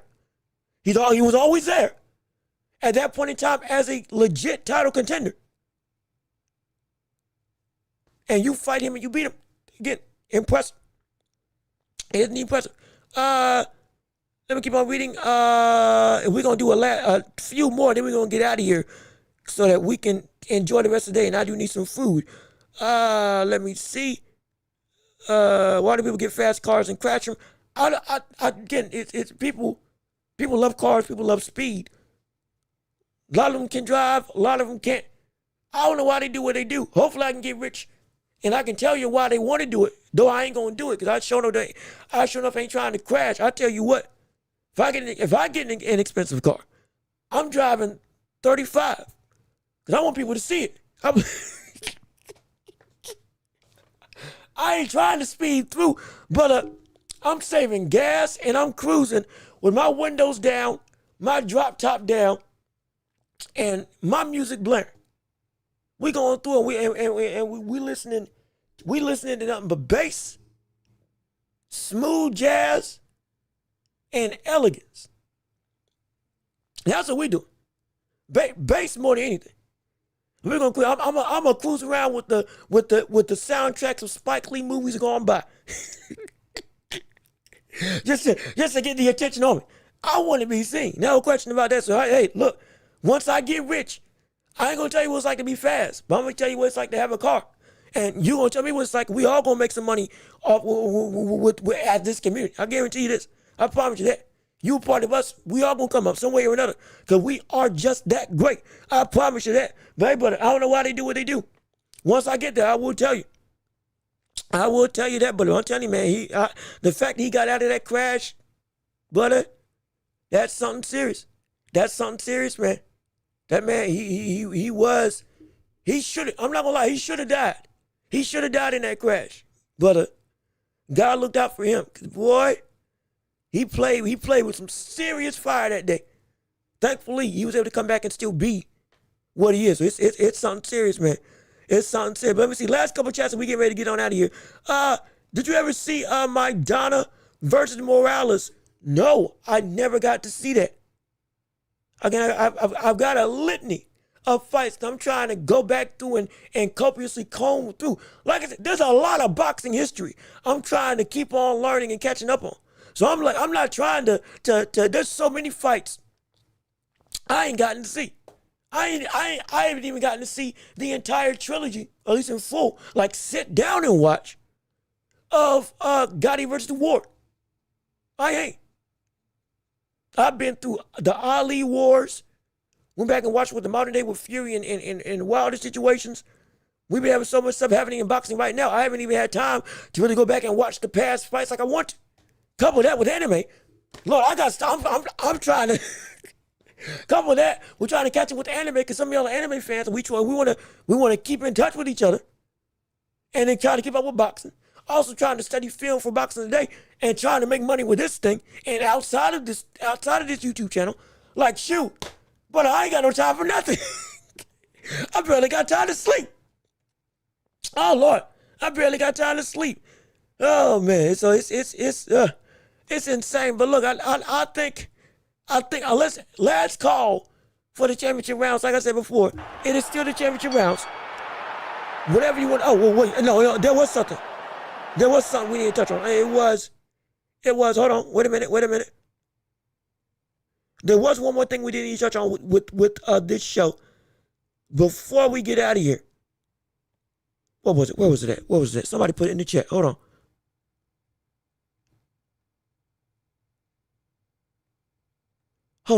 It was way early. Watch the show. Yu Yu Hakusho. Coincidence? No words, boots. 6 months, Charlo. A year they appeared. Did I cover that? Gotta make sure. Was there a question I was supposed to come back to that I didn't come back to, that I didn't answer? I was trying to make sure I did. I'm doing a real quick thing to make sure I'm not overlooking something. No, I answered that. Answered Charlo coming back. Answered Charlo when he needs to come back. I answered the dream fight matchups. I answered. Okay, yeah, I think I answered everything from the earlier stuff. If I'm wrong, please excuse me. Let me see. Who you got winning? Oh, let me see. Wait a minute. Pokemon is cool. Pokemon is cool. Now, granted, I wasn't as into Pokemon as many other people. I tried to collect the cards. I had my Charizard and I loved it. But then I think when I was trying to get the other ones, I just kind of fell out of it. Because, see, we like collecting the cards, but we never played the games. We just thought they looked cool.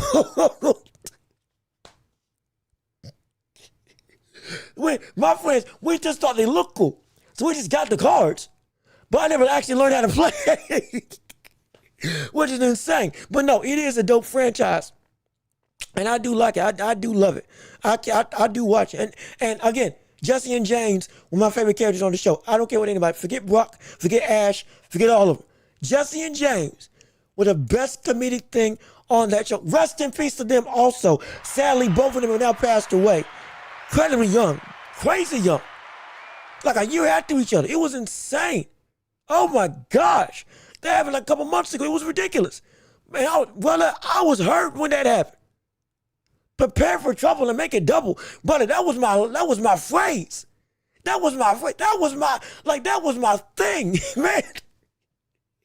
That hurt. I'm not gonna lie. That hurt me. But yeah, but I love it. I love Team Rocket. I love Pokemon. I just never got into the card game. I just like collecting I just like collecting the cards. Cause I just thought they just looked really cool. I think I still got some right now. But I just thought they looked cool. But I never actually learned how to play this thing. But let me see. OG Blaze, who would you have winning? Fulton or Foster? As of right now, I would have I would have Stephen Fulton beating O'Shaquie Foster. At this point in time, due to how Foster looked in his last fight with Figueroa. Not Foster. See, these people with the same doggone first letters. Due to how Fulton looked in his last fight with Figueroa, him fighting against Foster, I strongly believe that this version of Fulton is going to be a bad brother to stop. This brother at 126 now, as a champ, boy, that's going to be, it's going to be tough to beat this cat. Because he looking good. He looking really good. I don't know if Foster's ready for that.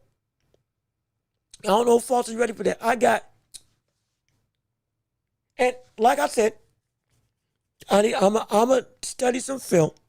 I'm going to go back and watch the fights with each, Foster and Fulton. Fulton really left a good impression on me with what he did to Figueroa in their rematch with each other at 126. Looked like a completely different fighter. Looked like a better fighter in all aspects, defensively and offensively. I love that. Foster, he's so young, but he's so strong. He can give a lot of people some good work, boy. But, I got Fulton. For now. But again, once we go and break down that fight in full, we're going to see what that's about. And we're going to see what can happen. You think Fulton's too little? Is he really that small against Foster, though? Is he really that small? Let me see. How tall is Foster?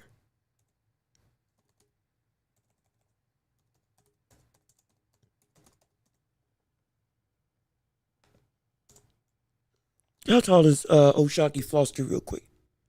Okay, so Foster's 5'9". Foster's 5'9" and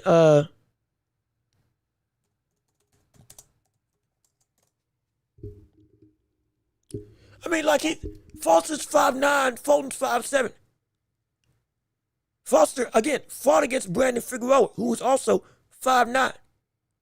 Had a war with him the first time. Second time out, he completely destroyed him. Boxing-wise, mopped the floor with him. Wasn't even close. It looked like a night and day version of the fight. I don't think Fulton's too small. But I do think Fulton might be too fast. And Sack, he came up from 122 already. He's been at 126 for a minute. He's currently the 126-pound champion, one of the 4 belt holders. And he fought Figueroa. I think he fought Figueroa to win that belt at 126. So I'm thinking, I don't think that he, I don't know if he ain't look slow to me. I mean, with all due respect, he ain't look slow to me. I'll rewatch it. I ain't got no problem with rewatching it. But I'm not saying O'Shaquie Foster is slow. He's not. No, not at all. I'm not downplaying O'Shaquie Foster. But Fulton, I didn't see him looking slow. Not against Figueroa. Not against his fight at 122 against Figueroa. I didn't see him looking slow at all. I don't know about that.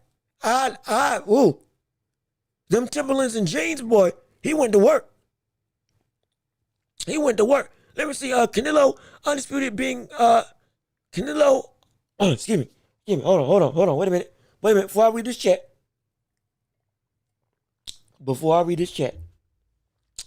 let me see. Canelo undisputed at 168, being 5'7" is amazing. These cats, lower weights, are taller. Yeah. That's why I kept on saying Canelo is not just skill, it's not just size or power.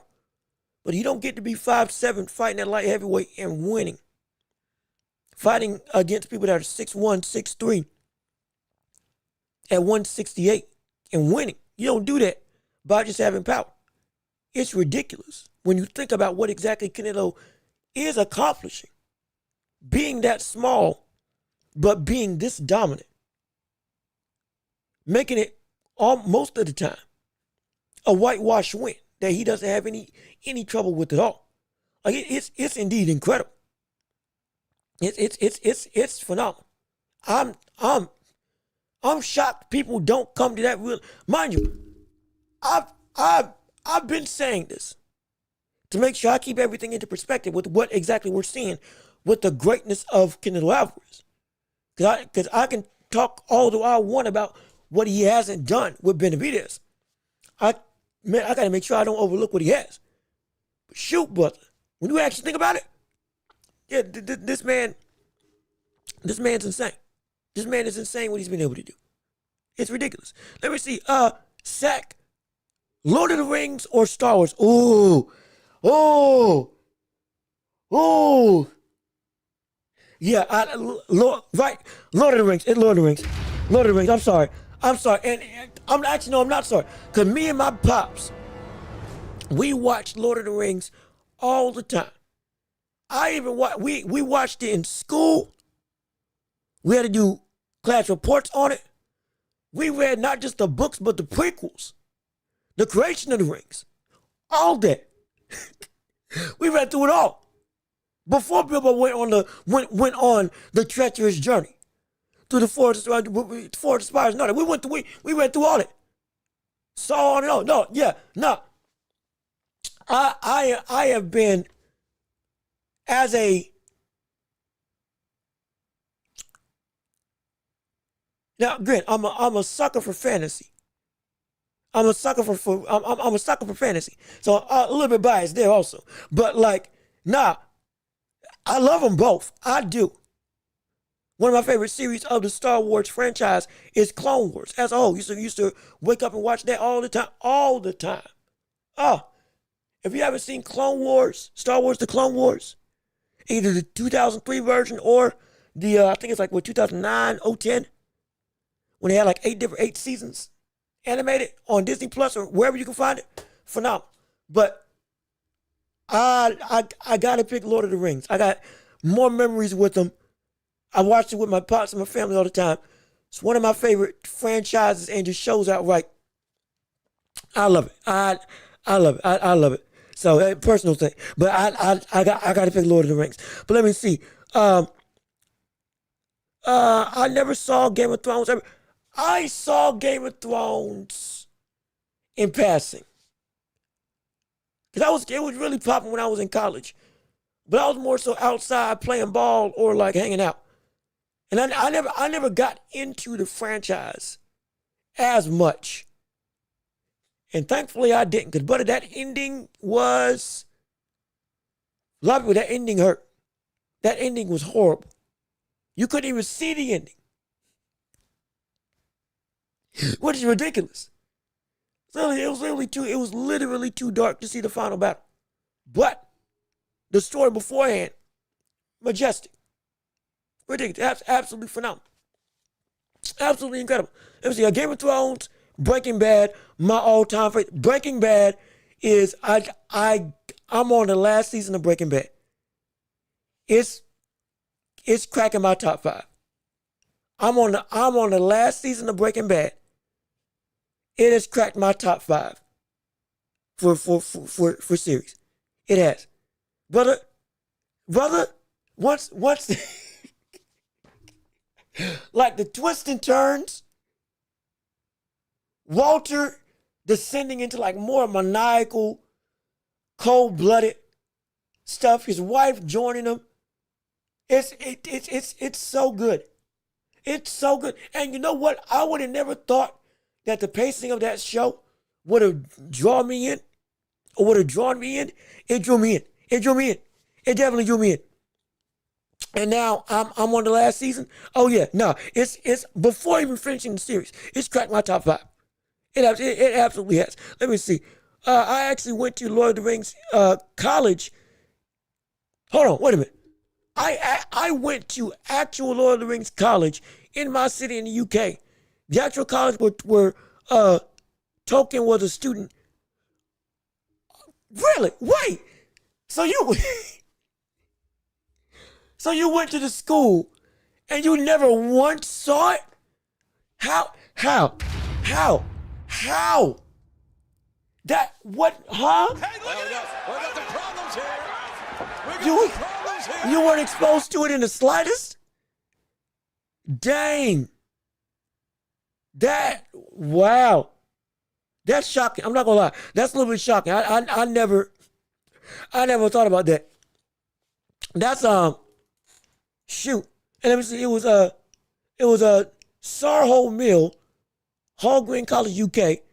Lord of the Rings is where it's based. My old college did construction. That's pretty cool. That's pretty dope. I hope you took some pictures. And you can save them for yourself. Right? To be like, hey, I went. This whole story, I went to where the backdrop of all of it took place. Let me see. My old college friend house back into Twin Towers. Excuse me? Oh. Back in Twin Towers from Lord of the Rings from my books. Okay. I'm sorry. I read Twin Towers and I live in the States. So I had a completely different connotation. My mind dipped to a completely new spot when you said Twin Towers. Before I even finished the statement. I'm sorry. Okay. So that's dope. That's tough. I'm not gonna lie. That's tough. That's tough. Dang. I hope I can go into some like landmark type situations where big stuff gets made. I hope I can do that one day. But that's dope that you were able to do it. Hey, shoot. Tell me tomorrow. Hey, tell me how it was.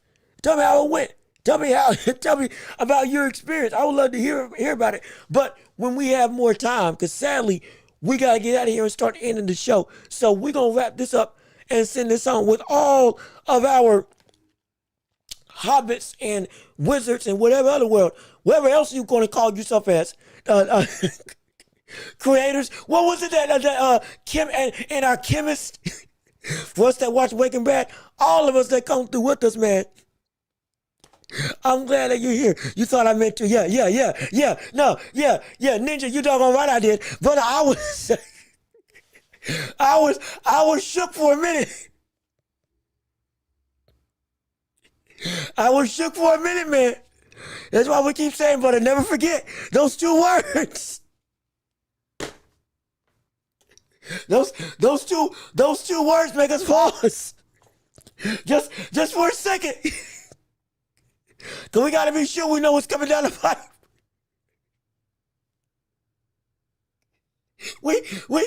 We're still skittish over here. Oh shoot. Oh, that's horrible. It's funny, but it's so bad. It's hilarious, but my gosh, it is. Man, gotta love America, don't you? Just gotta love it, huh? You just gotta love it. That's all you can say. Laugh to hide the pain. But even still, we're gonna get out of here and we're gonna wrap this up and send it home. My gosh. But thank you all for tuning in. This has been another episode of The Welch Report with me, your host, Jean-Luc Welch. Thank you so much for tuning in and listening to the show. Again, if you can support the channel, we got Cash App and PayPal, links down below. It's the way we make money on this channel. If you can support it, help us out. It would mean the world to me and help us invest back into this show, and we can help make this show bigger and better for you all. So again, if you can give anything we do, we appreciate it oh so much. But again, we also leave a like on the video if you haven't already. Subscribe to the channel and keep on joining this empire and keep on hitting the notification bell so you know whenever we post right here on YouTube. Be sure to share the show with everybody that you know so we can keep on building up this empire together. And we're available on every podcasting platform, Apple, Spotify, you name it, we're there. And if we're not, tell us and we'll get there absolutely. So you can listen to this show in stereo surround sound wherever you are on the go. And if you want to listen to any other shows in the past, hey, feel free to go backtrack and listen to The World of the Welch Report because it's great. But again, we're going to be back on tomorrow, Friday. Don't forget, 2K comes out. Hey, I might just end my stuff early because I might just get the game. Who knows? Maybe. I'm a basketball fanatic, brother. I need that. I need Undisputed. I need to get shoot, I need to get a litany of things. I ain't gonna lie. I need to get my gaming repertoire up a little bit. So hey, if y'all want to support that, go ahead. Forget the show. Buy my game. I'm just playing. All jokes, all jokes. But again, in all seriousness, be here on Friday where the whole show is a championship round. You all control the show. You all control the topics. However long we go, it's how much you all want to talk. And that's what we're going to be able to do. And yeah, I think that's it. I've been Jean-Luc Welch. Y'all have been wonderful. Peace and love. We are out of here. We are out of here. Yes, sir. We are going to see you all on Friday. Be safe. Be blessed. Peace and love. We out.